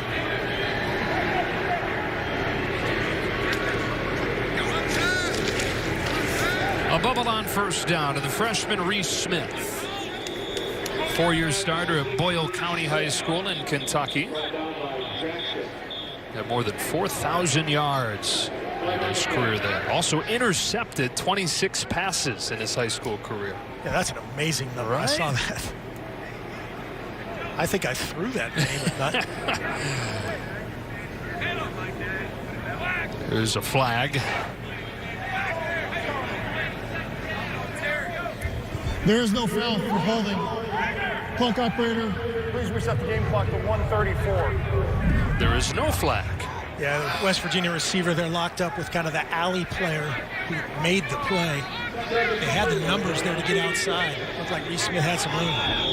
So the gain is 6 stands, 2nd and 4 with 1.5 minutes. To the ground was Sinkfield.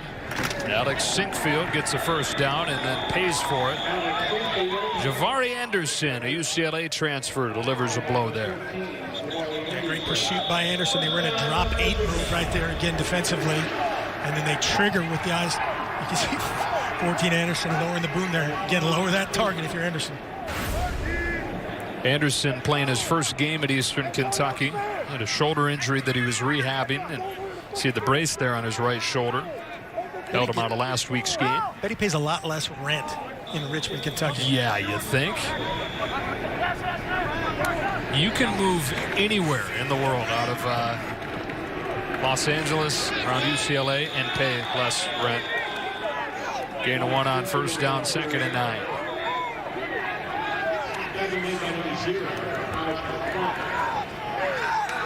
Both coaches will have a talk with their teams after this half. You don't want any of this junk this early, especially for West Virginia trying to make a move. You already have 6 guys suspended this game. Don't get involved. Strong throw to the sideline for Ford Wheaton. Well, that's where you really get to see what kind of arm strength quarterback has, and Daggy showed off a pretty good amount of it there. Yeah, first guy in the world to wear 0 at West Virginia with Rice Ford Wheaton. Great route. That was that same concept they ran before that they converted on. Now it's 1st and goal. Finish his drive here in West Virginia. It's been a great first half. Sinkfield, short side, makes a cut, gets hit from behind. Anderson with another tackle. Timeout taken by West Virginia. We'll take it with them. Back in 30 seconds. To the half there for Neil Brown. It's 2nd and goal with 42 seconds and a 35-7 lead.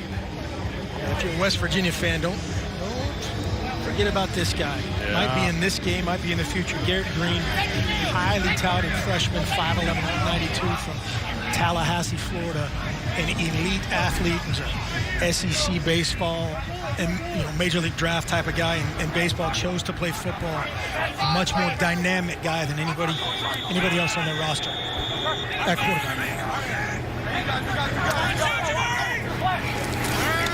On 2nd down, Daggy all day to throw. He's into the end zone.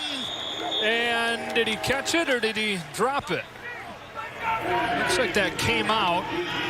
Ford Wheaton had it in his hands, couldn't squeeze it. 3rd and goal. Yeah, great ball placement and patience here by Jarrett Daggy. Eastern Kentucky again dropped 8. They matched everything underneath. Ford Wheaton did a great job working kind of in and out to squeeze and finish all the way through that contact with the ground. Couple drops today for Ford Wheaton. He dropped the deep ball earlier, drops a touchdown there, so 3rd and goal. Daggy to throw again. Sinkfield swings out, opens up a window, and this time Ford Wheaton hangs on and has the touchdown. The West Virginia touchdown. They come right back to him, and that makes up for it. Yeah, very similar play before. You'll see some crossers. You got the back out of the backfield, creating some space up top, and Daggy working through his progression. Really the same concept, different formation. 3-by-1, Ford Wheaton wide open. No doubt about that one. Formerly Bryce Wheaton added Ford to his name to pay tribute to his grandpa and his uncle, Garrett Ford, Sr. and Jr., star running backs at West Virginia a long time ago. All West Virginia in this first half, 42-7 over EKU. Back in Morgantown, 42-7. West Virginia in front of Walt Wells in Eastern Kentucky. So we're just talking about fundamentals. Again, he knows the matchup. He knows the physical difference of these two teams. You just want your guys to play fundamentally sound. If I have the flat, I'm covering the flat. If I'm the guy in the deep third, I've got the deep third, and so on. And that hasn't always been the case. Yeah. And credit to West Virginia.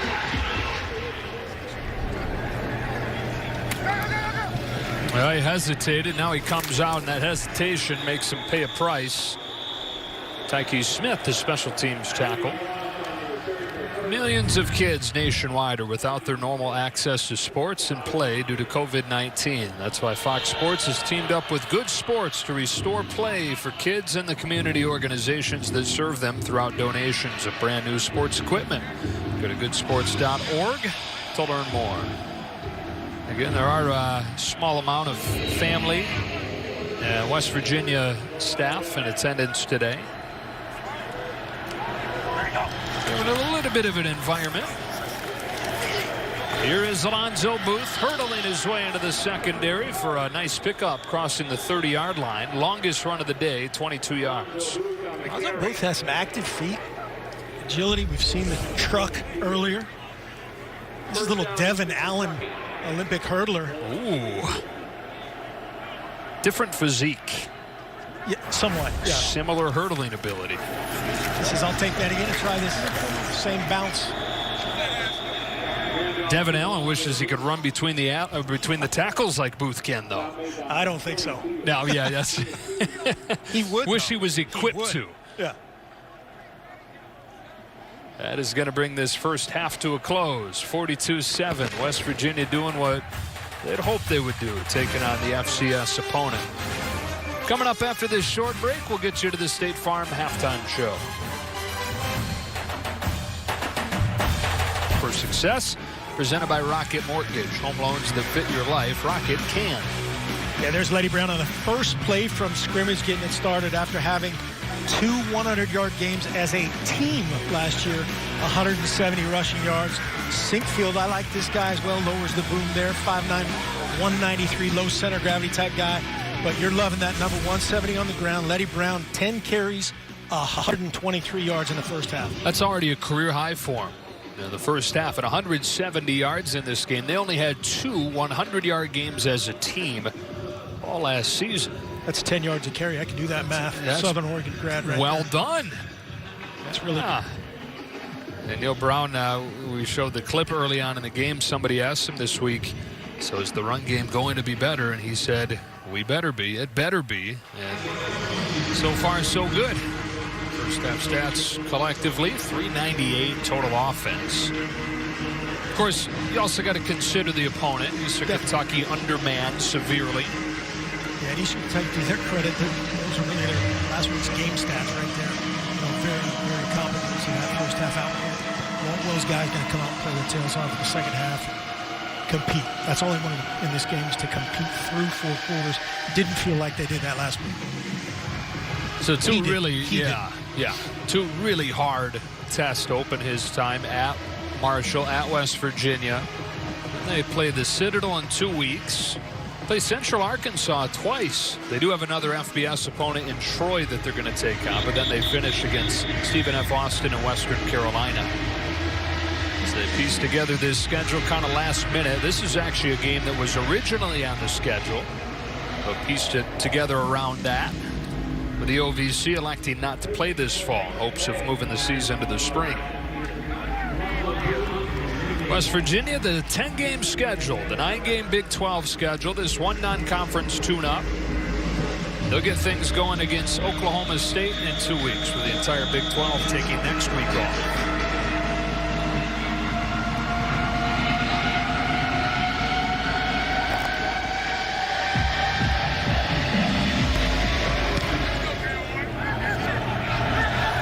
Colonels will have it to open the second half, and a knee taken by Davion Ross. Yeah, ever since that touchdown that was called back, Davion's been a little bit skittish up in there. He'll get his confidence back. I know the score is not pretty, but Parker McKinney did some things with that offense in the first half that they can build on. He definitely did, and like I said, they just want to keep playing, run their offense, get Booth, continue to run hard and run with confidence against a very good front. This is still a test for these guys. It'll be interesting to see how West Virginia plays this if the score gets out of hand. How long do the Stills brothers stay long in there and they start making substitutions? It's McKinney fumbling the ball in the first play of the second half, but a nice bounce if you're a Colonel, right into the hands of Jacquez Jones. Yeah, tough one to start there for Parker. He gets a fast read key for this mesh right here. The Booth comes across the mesh. Looked like almost Booth didn't know he was meshing the ball there. Not a good start for the Colonel offense.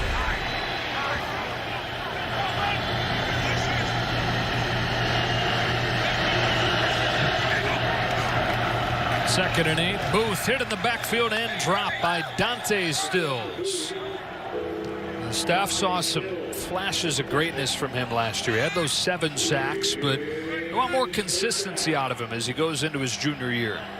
Yeah, team leader in sacks and tackles for losses. You can see right here just a great swim move on that back block. That's one of those things on the chalkboard. That's a little line that says, hey, send her block back on this guy. Didn't happen. That's tough. Yeah. 3rd down and 10, opening drive of the second half for EKU.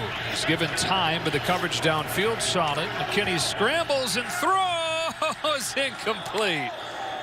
Oh, juggled around by Colin Sanchez. A few chances to catch that off with the deflection. There is a flag down.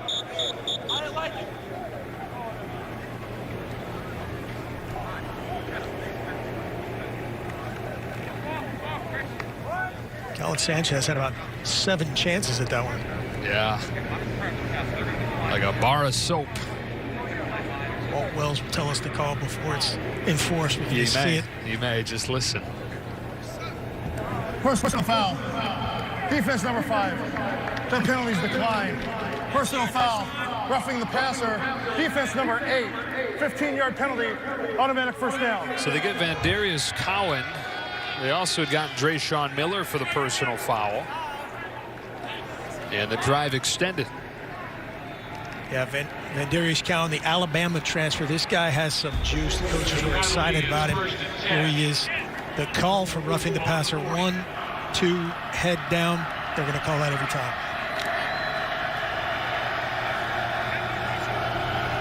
Head down to the quarterback's chest. When you have time to pull up, that's going to be called every time. Play action on first down. McKinney down the sideline. Hits Jones in stride, and Jaquez Jones is inside the 15. So they promptly take advantage of the fresh life on this possession with a gain of 45. A nice little play action here off this orbit motion, this over-the-top motion that they have run the ball off. And you see this action with Booth inside. Eyes in the backfield, creates a little 2-on-1 on the corner. Great spot by McKinney. Biggest play of the day for the Tennessee transfer, Jones. In his second game at EKU. He's got it here on the sweep, trying to get around the end, but can as Tyke Smith drops it for a loss. Great job playing off the block by Tyke Smith. Again, this read power is something they've done a lot, where it's a sweep play outside or a quarterback power inside. And that one, I don't know why he didn't keep the ball. Maybe it's a predetermined call. That's usually a situation where the quarterback's reading that edge. What percentage, I know it's based on each system, but what percentage across college football these days do you think there is a read involved on a run play? A lot. I mean, there's you know, if you've got, right? Yeah. There's Alonzo Booth in there. You might tell Courtney McCarthy to give a handball against any numbers. Incomplete, 3rd and 12. That was a fake screen, commonly known as sucker pass in the vernacular, where the tight end sells sometimes they'll fall on the ground, the O-line sells a wide screen, the tight end comes back across the middle. But yeah, the RPO action, right, where you're reading somebody on the defense and there's a pass either behind the line of scrimmage or downfield, legally, of course, high percentage of that. You're just trying to get the ideal play every time. After the drop, 3rd and 12. Underneath and incomplete. Intended receiver Matt Wilcox. Coverage from a dive, and it's 4th down. Little 5-man pressure here by West Virginia. And again, you'll see this pocket just collapse. McKinney's throwing off his back foot, tries to get it out, and it's just late. A good West Virginia debut for a dive. Field goal team comes out. Alexander Wozniak, who attempted from 54 and just missed by a little bit in the opener last week. Transfer from South Carolina. He's got his first make, although it was a whistle. Like we have somebody offside, I think.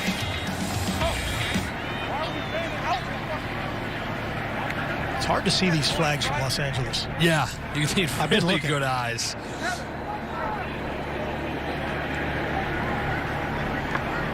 Assume they would decline it, take the points.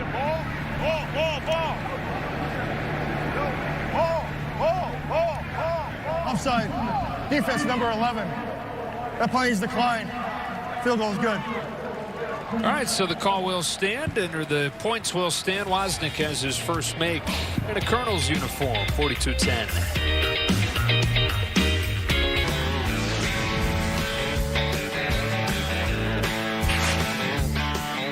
It's one of the great fan bases in college football there, West Virginia, and not completely open doors today, but there are some family and some staff members. Yes, plenty. Love it. Nothing like college football fans. Nah. EKU gets points on its first possession of the second half, a field goal. And West Virginia ready for its first possession of the second.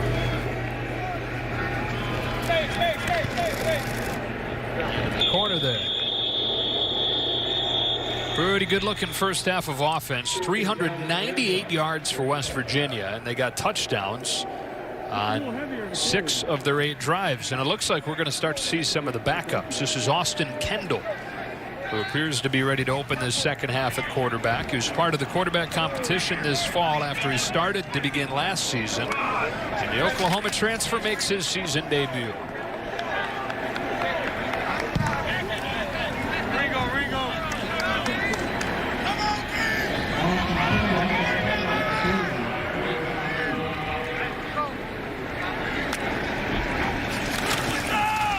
Kendall's first play is a handoff to Sinkfield. And Sinkfield powers his way for 8 yards. Very similar player to Daggy, probably a little bit more athletic type of player than Daggy, maybe a little bit more run-centric or possible quarterback run. At this point of the game, they're probably going to have some automatic give type of situations you tell your quarterback, but very experienced player. It'll be interesting to see what he does here. Interesting that Neil Brown makes this decision to do this, to make the change at this point. You figured that obviously the starters weren't going to play the whole game, but in a shortened season, you wondered if you know, with not a normal fall, if you'd give them a little more into the second half, but not so. Yeah, a lot of times players want to do that, particularly quarterbacks come out from halftime, you know, come from that thaw. You're in there, you get cold, come back out, get revved back up, play a little bit, but obviously, you know, probably predetermined at 42-10. That's not, you know, get everybody out type of mode yet. Sinkfield, nice cut. He's done some good things, hasn't he? He really has. He's got a great just balance and vision combination, and he's a different body type than Letty Brown. Injured Mountaineer offensive lineman. That's the only senior starter they have today with the suspensions up front. Michael Brown. Yeah, certainly not what you want.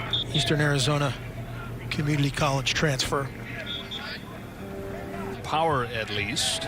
Jared Daggy's day is finished. 19 of 25, 228 yards, 3 touchdowns, no picks.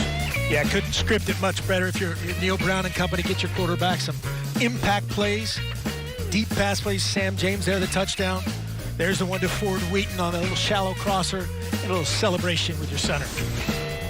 After winning the job this fall and really taking over the job late last season. They said basically the numbers were just better throughout fall camp as they track everything these days. Sinkfield bounces to the outside. He's got another first down. Numbers were better. He's emerged as a leader, and not that Kendall's not a leader. It's just when you go into a battle and you're able to break everything down numerically and make it kind of black and white in terms of who's better, there's clearly Daggy for them. No question, and it seemed like a close but not close competition. Right. Just judging by how they're talking. Nothing against Austin Kendall. They complimented him as well, competed and continues to compete at a high level. In rhythm here finds Sean Ryan. His first completion. Josh Hayes angled him out of bounds. Third time they've run that kind of mirrored quick out combination with hitches on the inside. And Daggy is 1 for 2. So far, Austin Kendall's 1 for 1.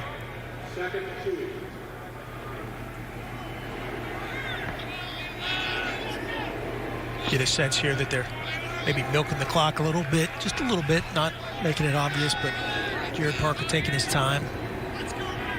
Well, very quickly, we had that conversation about taking your quarterback out of the game. Then you see when you're starting O-linemen go down, and it's like, well, oh yeah, that's why you just don't want to risk it. And at this point, you've gotten a lot of work in. You want to get out of this game and onto the next one as quickly as possible with everybody upright. Absolutely. And, you know, people always used to ask us, hey, how many runs do you want your quarterback to have? Well, one less than too many. Yeah, one less than getting hurt. Right. Right is exactly what you said right after you talk about the quarterback. Your starting right guard, your leader, your most experienced guy. That's too bad. Hopefully he'll be okay, and they'll get the reinforcements back with suspended guys. 3rd and 1. They keep it on the ground. Sinkfield gets a first down. But the ball comes out, and Eastern Kentucky's got it. Javari Anderson knocked it out of there, and T.J. Comstock recovered it for the Colonels. Well, I was about to say another crease play in the run game by West Virginia. They've run that play multiple times and a ton of success with it. And I think Sinkfield just coughed it up. We'll see here this end zone shot. Was that out before he was down, though? Yeah, you can't see the backside hip.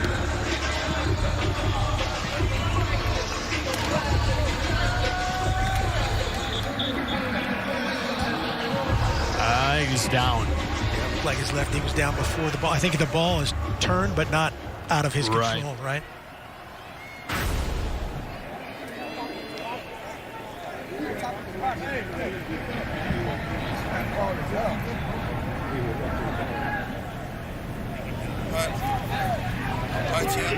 It feels like, let's go. Of course I didn't fumble. Yeah, I don't fumble. Film don't lie. Now we're going to review this.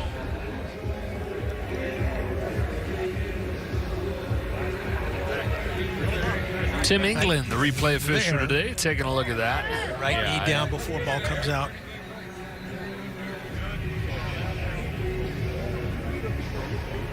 Very close now to having 2 100-yard rushers. Sinfield's got 96 on 12 carries. Yeah, and either way this goes, you're not happy about that play, but Walt Wells is excited about how hard his guys are playing still. Stripping the ball out. Obviously have to fit that run game a little bit differently. West Virginia just kind of running variations of the same, really inside zone, outside zone, and all the variations off it. Same 2 to 4 plays, generally speaking, just with different window dressing. Exactly. Give some looks on tape for the next opponent, but don't reveal too much. It was determined that the ball carrier was down at the 29-yard line. It'll be first down. Clock operator, please reset the game clock to 9:21. So the Mountaineers keep it here on their first drive of the second half, leading 42-10. The run was for a first down. 1st and 10 coming up here. Coming into this game, Neil Brown said 3 things he wanted to just emphasize more and more. 3rd downs, red zone, and turnovers. 3rd down's great, red zone good so far. Turnovers, they avoided one there, but they'll talk about it. They'll coach the heck out of that ball security. Find any teaching tape you can when it's a pretty handily won game. Over the middle, reception for Winston Wright.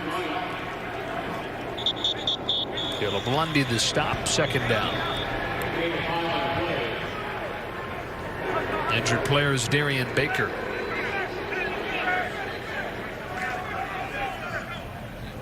It's one thing in openers, and especially this year's, just the conditioning of guys. These big dudes, the later in that opener, you get worried about some of these injuries. Hopefully he'll bounce up and bounce back. Take a break while they take a look. He's in the Saints. Check local listings for the games in your area. Watch it in the Fox Sports app.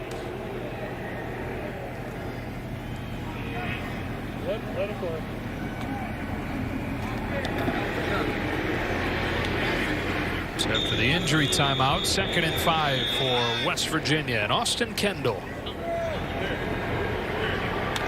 Here to the first series of this second half. Daigie's day finish. Blitz picked up, giving him time to deliver to the sideline, but incomplete as he looked for Sean Ryan. Coverage from Josh Hayes, 3rd and 5. Yeah, Kendall just missed it. He's tapping his chest, blaming himself. That was a great route there by Sean Ryan, and good timing. That's a great thing for a quarterback to be early, right? Your quarterbacks are generally, you have to speed them up, but you have to slow it down and control the rim a little bit better.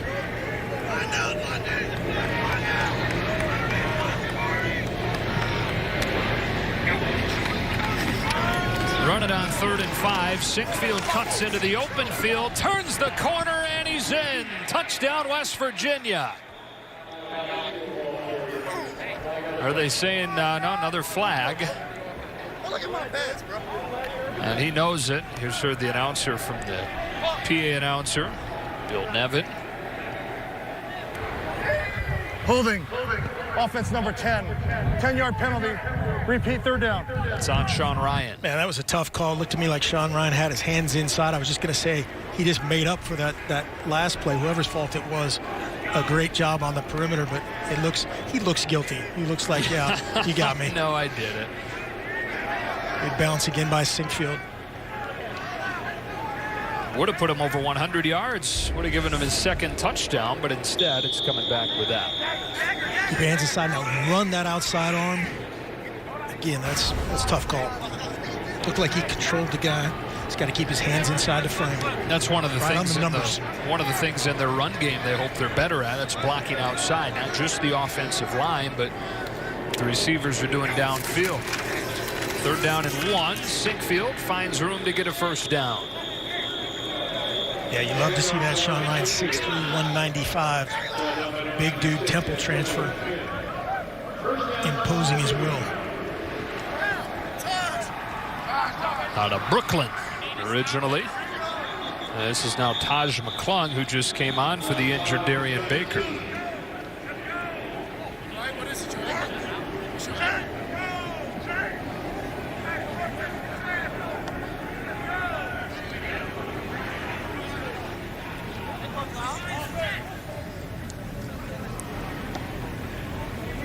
McClung, the Duke transfer from Louisville, Kentucky. Highly recruited guy. Another number 0, a new number 0. What do you think? Would you have worn 0? Kevin Duckworth. Guys always wanted to be number 0, and I thought it was weird. Weird, I agree. Yeah. But now it's a rule. Yeah. New rule. All right, McClung to his feet. It's extra weird when a big dude's wearing it like that, huh? Yeah, McClung is 6'3", 270. He limps his way off. Second injury on this possession to a defensive lineman for EKU.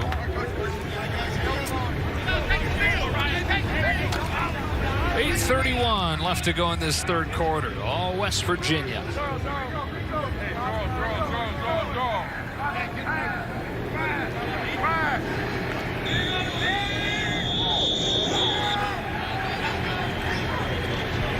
Fresh set of downs from the 17. Kendall looking towards the blitz. Now rolling with his eyes in the end zone. He will toss it incomplete. Matthew Jackson applied the pressure. Yeah, Austin Kendall kind of has backup QB-itis right here, trying to force too much. Just take what they give you right there. You have the hitch to the field clean, and it'll be 2nd and 2, 2nd and 1. But that backup quarterback gets in there and wants to take a couple extra shots. Try to win the job back with every throw. Exactly. Thing is, even if he makes those throws, you're not giving him the job back necessarily. Right. More to it. But you get it. You understand. 2nd and 10. Back to the ground. Sinkfield makes the cut straight downhill and in. Over 100 yards and into the end zone for the 2nd time today.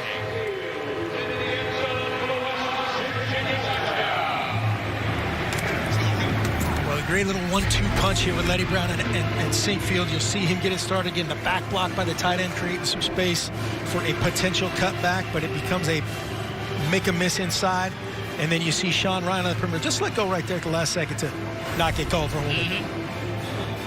Sinkfield, a guy who they say has just a wonderful personality, always smiling, always making the people around him in a better mood. Getting the biggest role he's had in his career here today. Had 109 yards in his career coming into the day. He's got 123 this afternoon, exactly the total that Letty Brown's got. Both those guys 2 touchdowns at a 49-10 lead.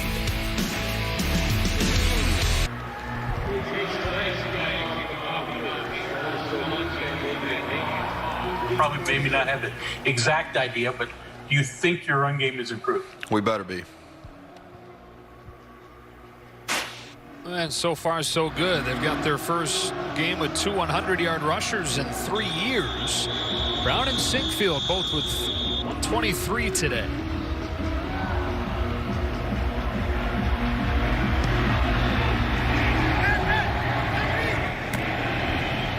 A touchback. Neil Brown and just about every coach, very detail-oriented, right? Kind of control freaks, you guys. Not much in your control this year. And I mean, he's talked about it. Coaches have talked about it. A year unlike any other. His whole motto has been stay well, get ready. And he's taken a lot of pride, and the program has taken a lot of pride in the protocols they've put in place, even to get to this point, to get the season going. Yeah, I mean, you do try to control every second of the day and every minute with these guys. They're there for such a limited amount of time. And in this offseason, like no other, you do have to be creative to this point. That didn't look like it was any fun for Parker McKinney, who gets dropped by Jared Bartlett. Like Matt Wilcox went the wrong way as being the option key coming out around the backside. But yeah, Coach Brown was talking about, and they did split squad partially for the COVID deal. This is a bad feeling, by the way, if you're a quarterback and you have no pitch guy. Oh, who am I pitching to? I'm just gonna wear it. Yeah, but what that did is it kept him legal and clean as far as all the COVID tests go. Also gives you a chance to do a lot more one-on-one teaching and install stuff. And they said from that standpoint they were way ahead. 2nd and 15. McKinney rolling and throwing to an open window, but it's dropped. Wilcox couldn't hang on. 3rd and 15. McKinney not getting any help right now. No, great job creating some space by McKinney, running for his life, and drops it in over the top. Tough series so far for Wilcox, getting chased by Dante here at the end. Talked about the split squad format that West Virginia went with. They broke it up based on who hangs out with who and who they're going to be with away from the field, just to minimize the crossover they're going to have. 2 practice sessions, 2 film sessions. Double duty for the coaching staff, obviously having to work each one of those things. Yeah, and I thought their plan was brilliant, and the one thing that I thought was interesting, and Coach Brown kind of approached everything from a positive standpoint. One quote from Jordan Leslie, the co-defensive coordinator, that stuck with me is, it's going to be our second first year, meaning they had, after the first year you try to make that drastic improvement, but no winter conditioning, how you want to do it, no spring ball, how you really want to do it, no fall camp. So, in effect, it is a little bit of a second first year. Because in the second year at Troy, that's when things really took off for Neil Brown and his staff. They were 4-8 the first year. They won 10 games, 10+ each of the next 3 seasons. Yeah, this is going to be a much better football team, no doubt about it. Grayson Malashevich on the return, but a flag down.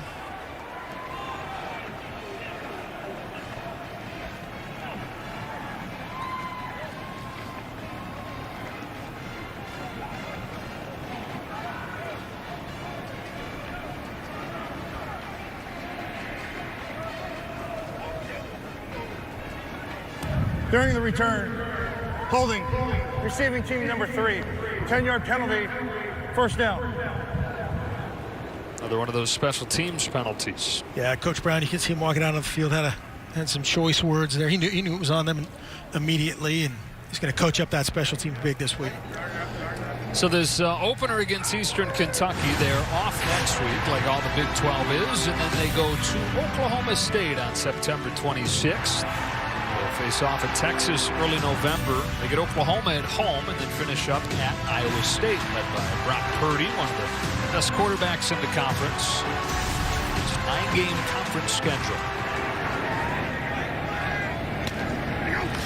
Tony Mathis into the game at running back for the first time, and his first carry goes for a short gain. Nice job there by Kendall to pick up a rolling snap. Yeah, it was a great catch by Kendall, and it'll be interesting to see the matchup against Oklahoma State. That team, those guys in the black and orange, are going to look a lot different than Eastern Kentucky. Talent everywhere. Chuba Hubbard, Heisman candidate. They get Tylan Wallace back at receiver. He got injured partway through last season. And then 10 of 11 back on defense.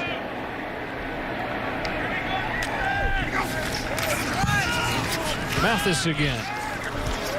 Keeps the feet turning, crosses the 45 for the redshirt freshman from Orlando. Carried it just 4 times last year, preserved the red shirt. Yeah, talking to the coaches, they like this guy's just his physical presence, his power, and great feel for the kind of the downhill run game is how they described it. So it'll be interesting to see how differently they call this game with him in there. Brown and Sinkfield pretty similar in what they can call, but you're right. They said a little bit different when Mathis is in. Yeah, I think against Eastern Kentucky, it's going to be same rinse repeat from everything we've seen so far. Kind of that one scheme.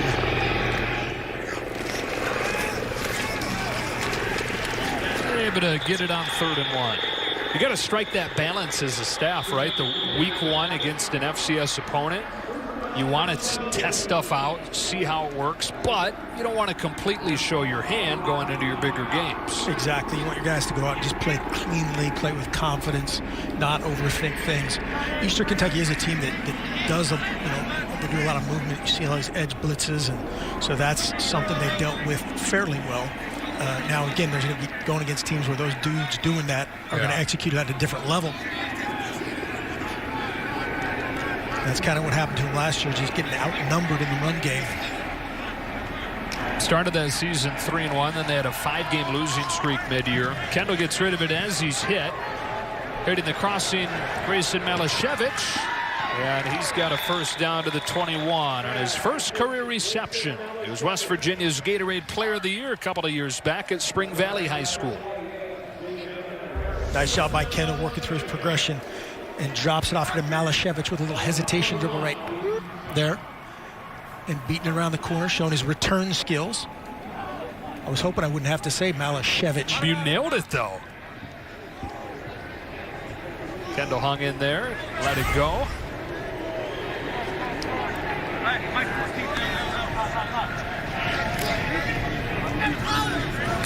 From the 21-yard line, back to Mathis. Not much there.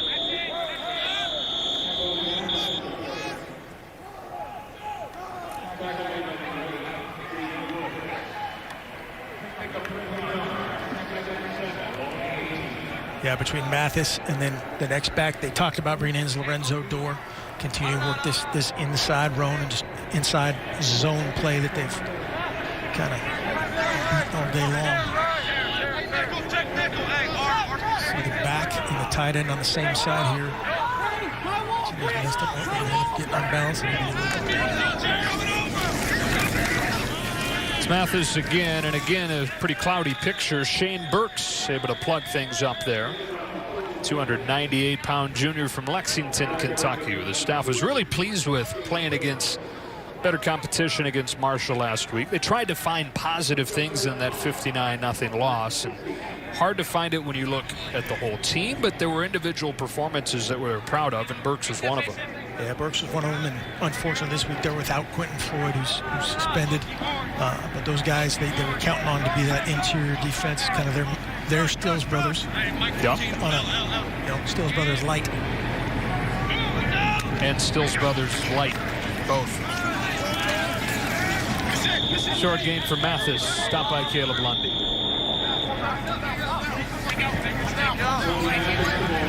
Well, one thing that we get with the lack of a crowd is you really get an added appreciation for the sounds of the game, don't you? Yeah, there's some good audio with the collisions. And, we had the square up tackles on both the running back by Tony Fields, the quarterback by the defenders there early. 4th and 2 here for Austin Kendall. Keep the offense on the field. Mathis crashes ahead for a West Virginia first down. Great job by Mathis. Just see what they talked about in terms of put your foot in the ground and get north. Great job there again. Again, it's the same offensive play, same defensive pressure, and it's just the physics and the sheer strength of West Virginia versus Eastern Kentucky right here. And Mathis finally crease. Grinding that clock down. Minute 40 left to go in this third quarter in a 49-10 game. So those tough spots as a coach when you're in that 4th and 2, take the field goal, go for it. Let your backup play here a little bit. Good decision. Caleb Lundy, another tackle on Mathis. You ever have an instance where you thought you were doing like the polite thing in one of those situations, and then you get the handshake after the game and the guy's mad at you, you handled it wrong? Sure, and that's a good bad situation to be in. But yeah, those spots of do you take a knee? If this is the 4th quarter right here, do you just wad it up and take a knee? Those are tough. Nowhere to go. Burks again shuts the play down. Again, a great job competing by Eastern Kentucky inside there. Burks shutting it down, and literally nowhere to go that time for Mathis.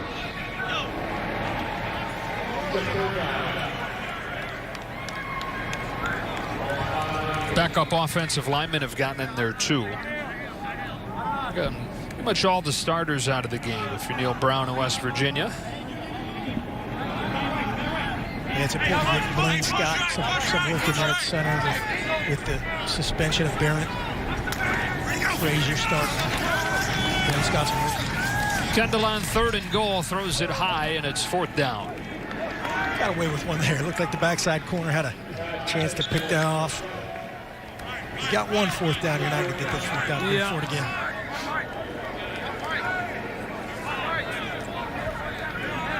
Evan Staley, a key piece for this West Virginia team as they try to turn things around this season. He's in his 3rd year as the place kicker. And last year he struggled some. Dealt with an injury, had some misses from short range after a really good sophomore campaign. This one from 25. Oh, uh-oh. He missed it. You talked about the no-hitter right there. I did. Just did it. Now, had I said that he was great last year, that would have been talking about the no-hitter. Yeah, Neil Brown specified that we need a bounce-back year from Evan Staley, and that's certainly not the start either one of them wanted. So they come away empty-handed here. 4 seconds left to go in this quarter. EKU takes back over. Malashevich, clean hold. He's pushed it. Now you're just showing off, saying his name.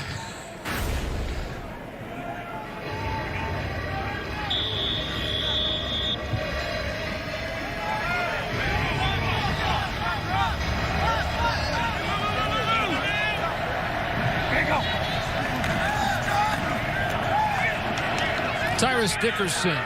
Tony Fields slams him down and brings this 3rd quarter to a close. 2nd year under Neil Brown at West Virginia, off to a roaring start. Alex Sinkfield, answered by Rocket Mortgage, ready for the 4th quarter in Morgantown, where it's gone about how you would expect it to. 49-10 West Virginia ahead of Eastern Kentucky. Joe Davis and Mark Helfrich. They're having a great weekend so far.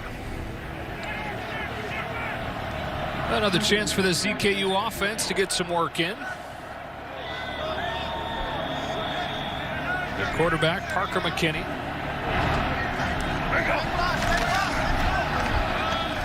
First carry of the day for Keandre McGlure, a true freshman from Florida who they think has all the tools to be a superstar at EKU eventually.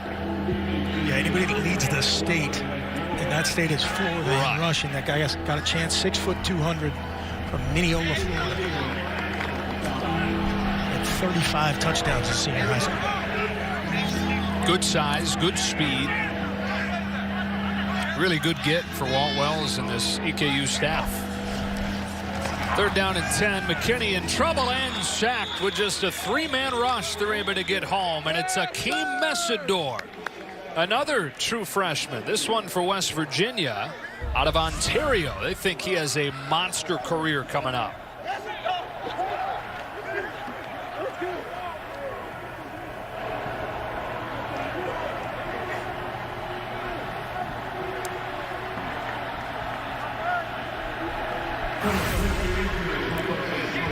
Fourth down, 15. Punt team comes back out.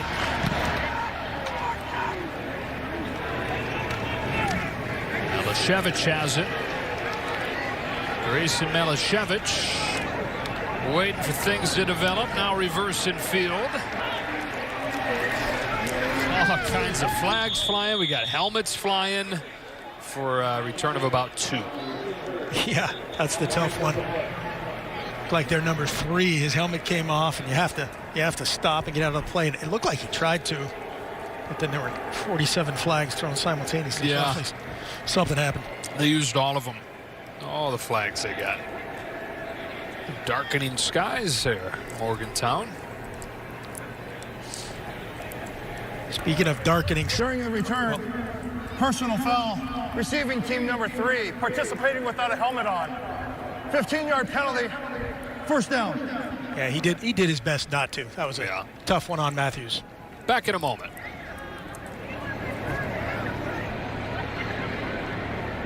Grooving down there. Everything's going right. Everything's fun if you're in West Virginia colors today, 49-10. They lead Eastern Kentucky. And look, we're going to get a chance to see Garrett Green, the true freshman from Tallahassee, you told us a little bit about earlier. They are fired up about this guy's ability. Yeah, this guy can kind of do it all. Elite athlete, got a quick release. And you'll see his athleticism. It'll be interesting to see how much they truly cut loose with this guy against this opponent in this situation. Let him throw, or at least call pass play on his first play, and gets welcomed into college football nicely, doesn't he? Slammed down by Jason Betts. Yeah, Basin says, welcome to college football. Yeah. They ran that same route earlier, that little kind of high-low smash concept, and it was covered. He pulled it down. And got a different smash. Yeah, exactly. Ran through that inside shoulder in high school and got Hulk Hogan in college. Second and 9. It's Mathis for a short game. You mentioned the baseball ability.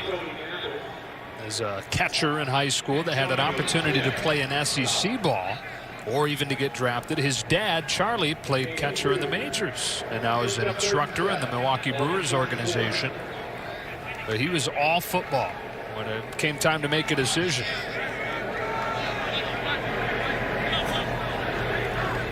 One of the first big recruits for Neil Brown. What was a pretty highly regarded class coming in.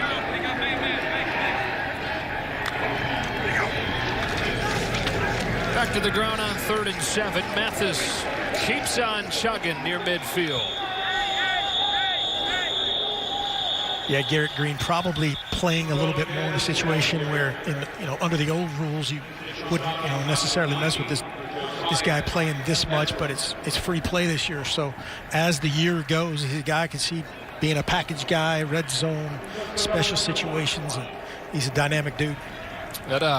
It presents a whole long list of questions and other wrinkles to what you're normally used to. Back to the conversation about coaches have everything figured out. That's another thing you got to talk about and think about.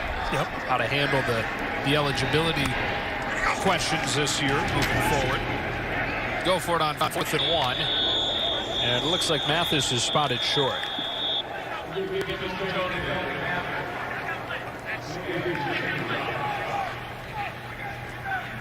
Credit to Eastern Kentucky. You've said it a couple times, but they have really continued to grind, especially on the defensive side. And they are going to force a turnover on downs here. Yeah, that's a big stop. And again, these are the positives that you can see. Walt Wells congratulating his defense coming off the field. That's a big time stop. Walt Wells has an offensive line background. You can see that in his personality, right? It's either O-line or defense. Even if you didn't know, you hadn't read the resume, you'd meet him and hear him talk football, and it would have to be one of those two. No doubt, no doubt. Very positive guy, very colorful guy, and it'll be fun to watch these guys progress against different competition as Dakota Allen checks in here. Little read option out the front side. Yeah, Dakota Allen started 6 games as a freshman in 2018. He was the backup last year to Parker McKinney. Got to play some last week and did some good things. I think did such good things. There was some thought from the West Virginia staff that Dakota Allen was going to be the starter this week for UK. Yeah, that surprised me when they said that, but they saw what we saw.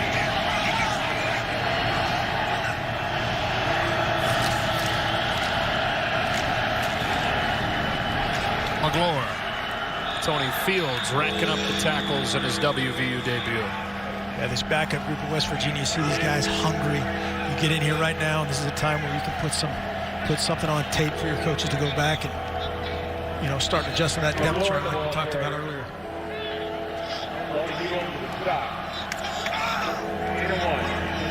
A lot of Ohio natives on these two rosters.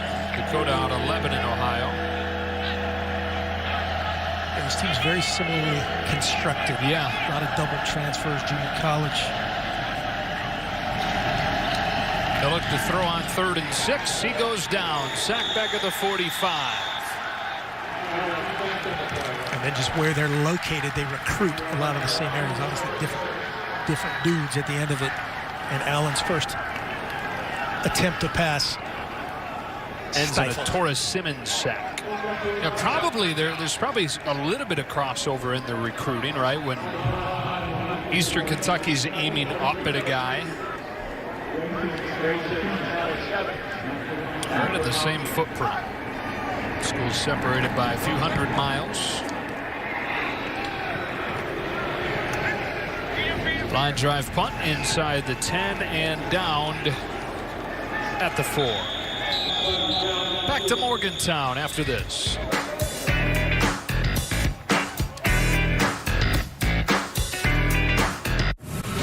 It's here.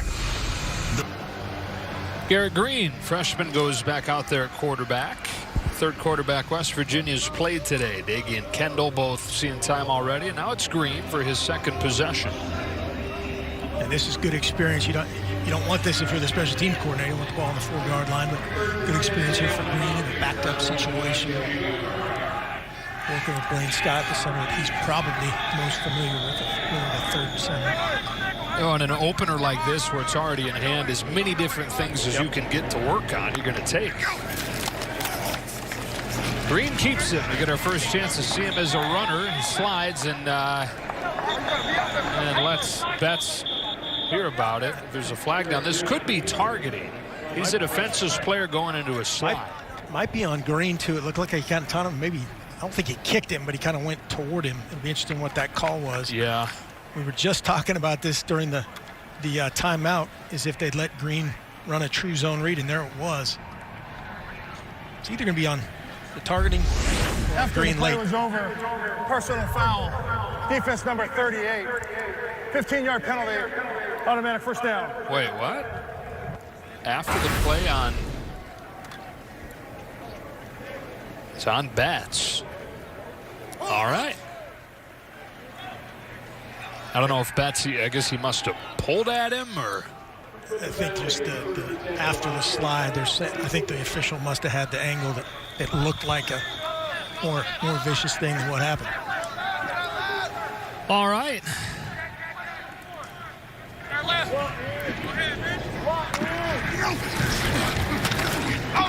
Green pulls it down and skates his way into open space. Gets cracked from behind. Nice little stick game, one of the oldest concepts in the book out there on the outside. And then if that is covered, that turns into a quarterback draw. Kind of a pass run option for the quarterback.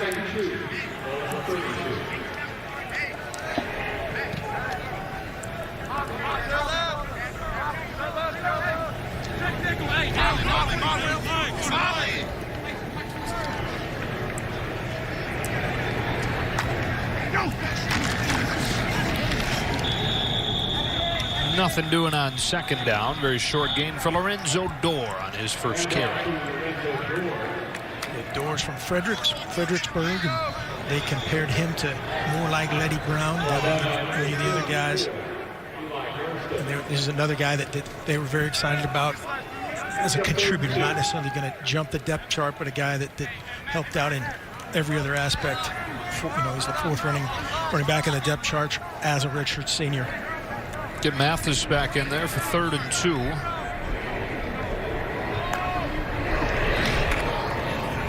2. He's got it, and he's got a first down. Well, what are your main takeaways watching this West Virginia team today, which last year 5-7 in the first year under Neil Brown? They came into this year saying they wanted to be the most improved team in the country, setting their sights high in that regard. What are your takeaways through 3.5 quarters? A lot of good stuff. It's been kind of a consistent theme offensively and defensively. There's a lot of good stuff, particularly on offense. You're happy with your run game. You're happy with Davies' play. Defensively, they did some good stuff, very limited by what they did defensively, trying to play it very vanilla against Eastern Kentucky. Special teams will be a huge kind of cleanup session, but they'll get that cleaned up. And then offensively, you get all those guys back. You get 6 guys back. Neil Brown sets the culture that whatever those guys did isn't up to his standard. And that's a good thing going forward. First career catch for Charles Finley, then he had to limp off of the field there. 2nd down and 8.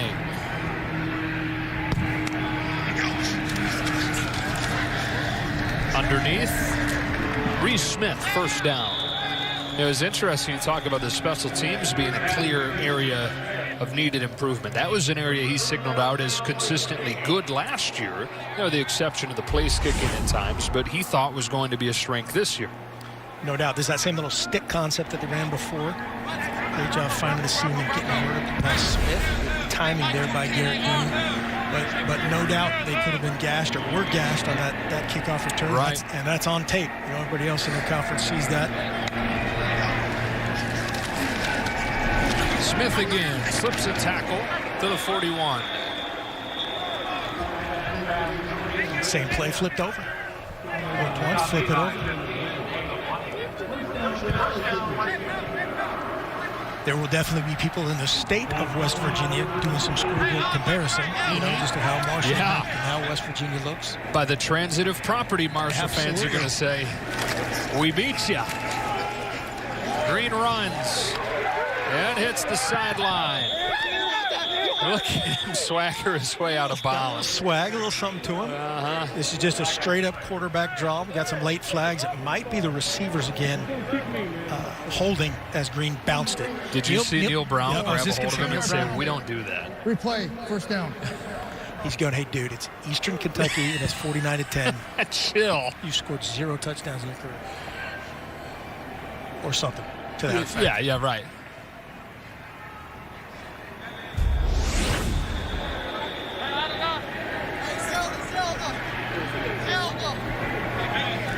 I think he said, hey, Garrett, come here.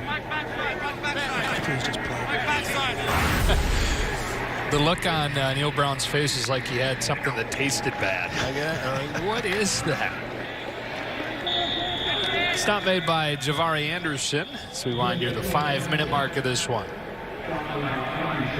Fun to watch, though. You can see why Garrett Green is somebody that we brought him up when we talked to them yesterday, and they tried to be a little bit muted about it, but you could tell they're all really fired up about what he's done in practice. Yep, and it's you're breaking a horse, in some ways, and you'd much rather have a guy like that, and you can coach everything into it if he's willing, and by all accounts he is. Another injured player here. That's Jordan White taking a look at. For West Virginia, 601 yards. A lot of that coming in the first half. Starters came out of the game pretty much after the first half. This is for an offense that last year had the biggest drop-off in points per game from 2018 to 2019 of any Power 5 program. Yeah, that'll help your stats right there. Is that a Will Greer breakout game back then? Was that 18? Yeah. 700-some yards. Gosh, that Oklahoma team was bad defensively. Green lofting this one. Incomplete. Out of the reach of Malashevich. It's running that same concept. They've run that play four times in a row, just probably getting in his groove. And, again, not trying to show their hand for further opponents. Again, up next, Oklahoma State in 2 weeks.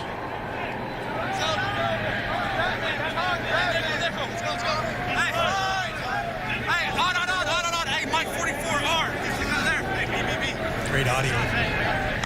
Listen to Green take charge pre-snap. Dorn gets hit at the line of scrimmage and drop. Gabe Fletcher. Great pursuit and just physicality there by Fletcher finishing the play. So 4th down coming up for West Virginia.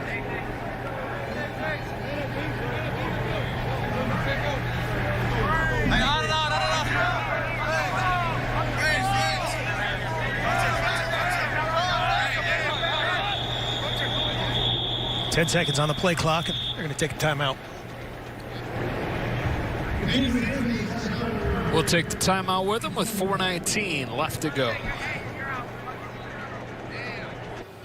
Pretty much right when we went to break, they started to review for potential targeting on that last play. What'd you see? Yeah, Lante Leapart came in. It looks like the crown of the helmet as you watch 21 come in here. Just watch. This is the football move that they don't want, right? There. That's the dangerous play for the defender. It'll just be interesting. It's kind of like that first one that Mike Pereira was correct about, where is there enough? That's the move we don't want in football, is that crown of the helmet down. It's dangerous. West Virginia did not end up taking a timeout. As you said, they triggered the review at the same time. One different wrinkle with targeting this season, by the way, is that there won't be ejections with it. It's just disqualification. So whoever's called for the targeting no longer would have to go back to the locker room and sit back there by themselves the rest of the game. They get to stay on the sideline, just can't play, and have to serve the same suspension as far as stemming over to the next game if it comes in the second half. Yeah, the key words, as you said, ejection versus disqualification. Right.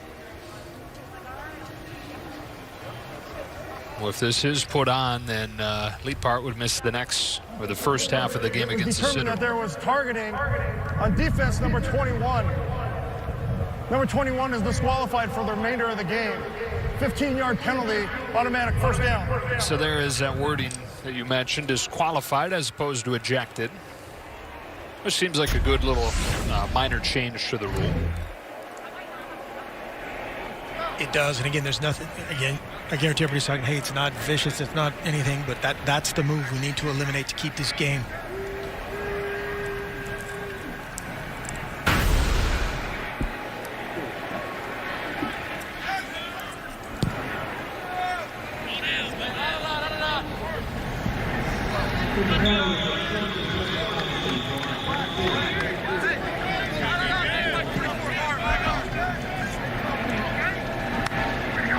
From the 24-yard line, back at it with Green, pulling on the read play.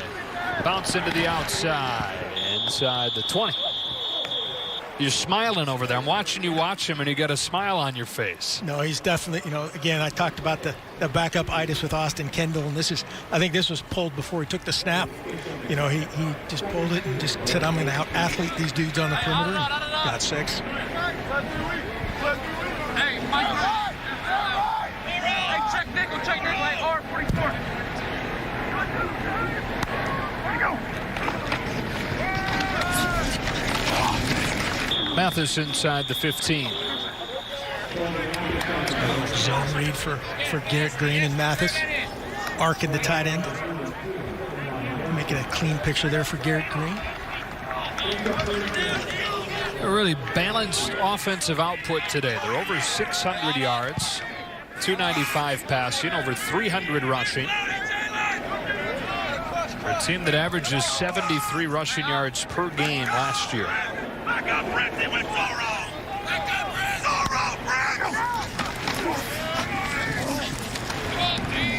Mathis moves the chains down to the 10. 1st and goal for West Virginia. Time now for the Smokin' Player of the Game, sponsored by Old Trapper Beef Jerky. What's your beef? And it is Letty Brown who got all his work in early in this game. He finished with 123 yards on 10 carries and 2 touchdowns, and he also had a touchdown catch.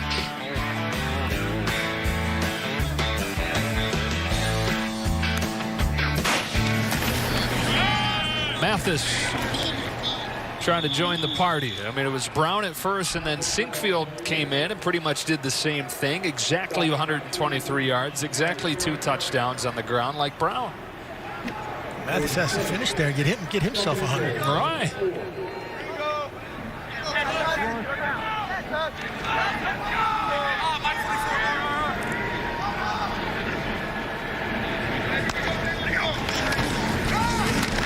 Mathis is in. Touchdown. First career rushing touchdown for the redshirt freshman. Had a touchdown catch last year, but he's in on the ground here, and it's 55-10 West Virginia. Great job up front, just getting it started. A 0 blitz, an all-out blitz here by Eastern Kentucky. Trying to stop the run. They know it's coming. Mathis and the front are just too much.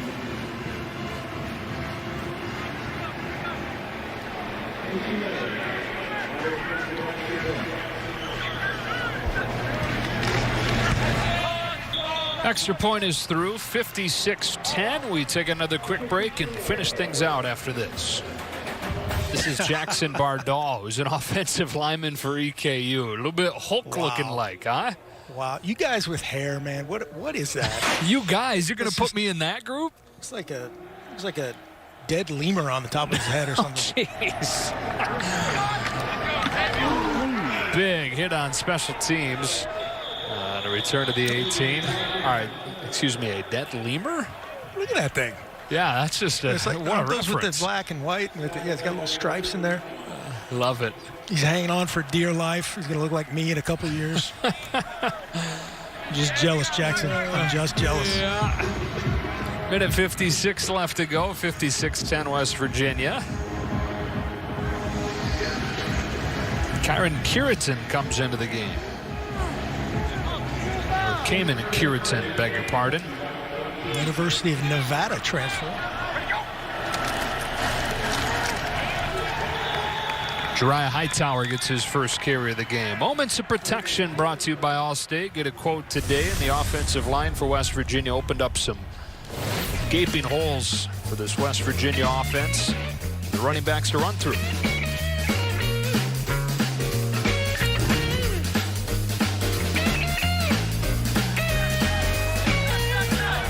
Pretty easy running for West Virginia much of the day. Lenny Brown 123, Sinkfield 123.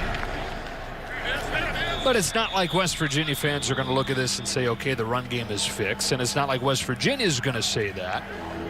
They're going to have to do this against Oklahoma State and have to do this against the Big 12 opponents coming up on the schedule before anybody really buys in that they fixed things. Absolutely. Overreaction Sunday. Yeah. Inside a minute now.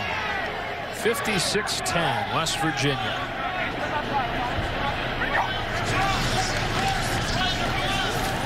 A keep for Curitan, who dances his way into open space and has a first down across the 35. Finished there by Curitan. You see 205 pounds of quarterback finishing on that safety. Again, guys competing through this even at 56-10.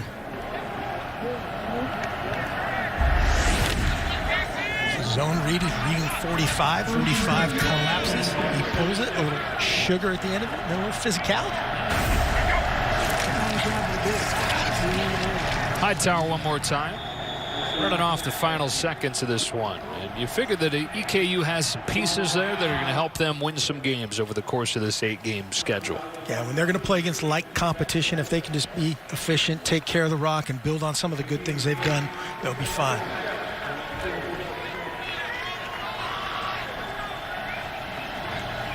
We're going to get one more playoff. And that is going to do it. West Virginia takes care of business here in the first game of their 10-game schedule here in the second season under Neil Brown with a 56-10 final score.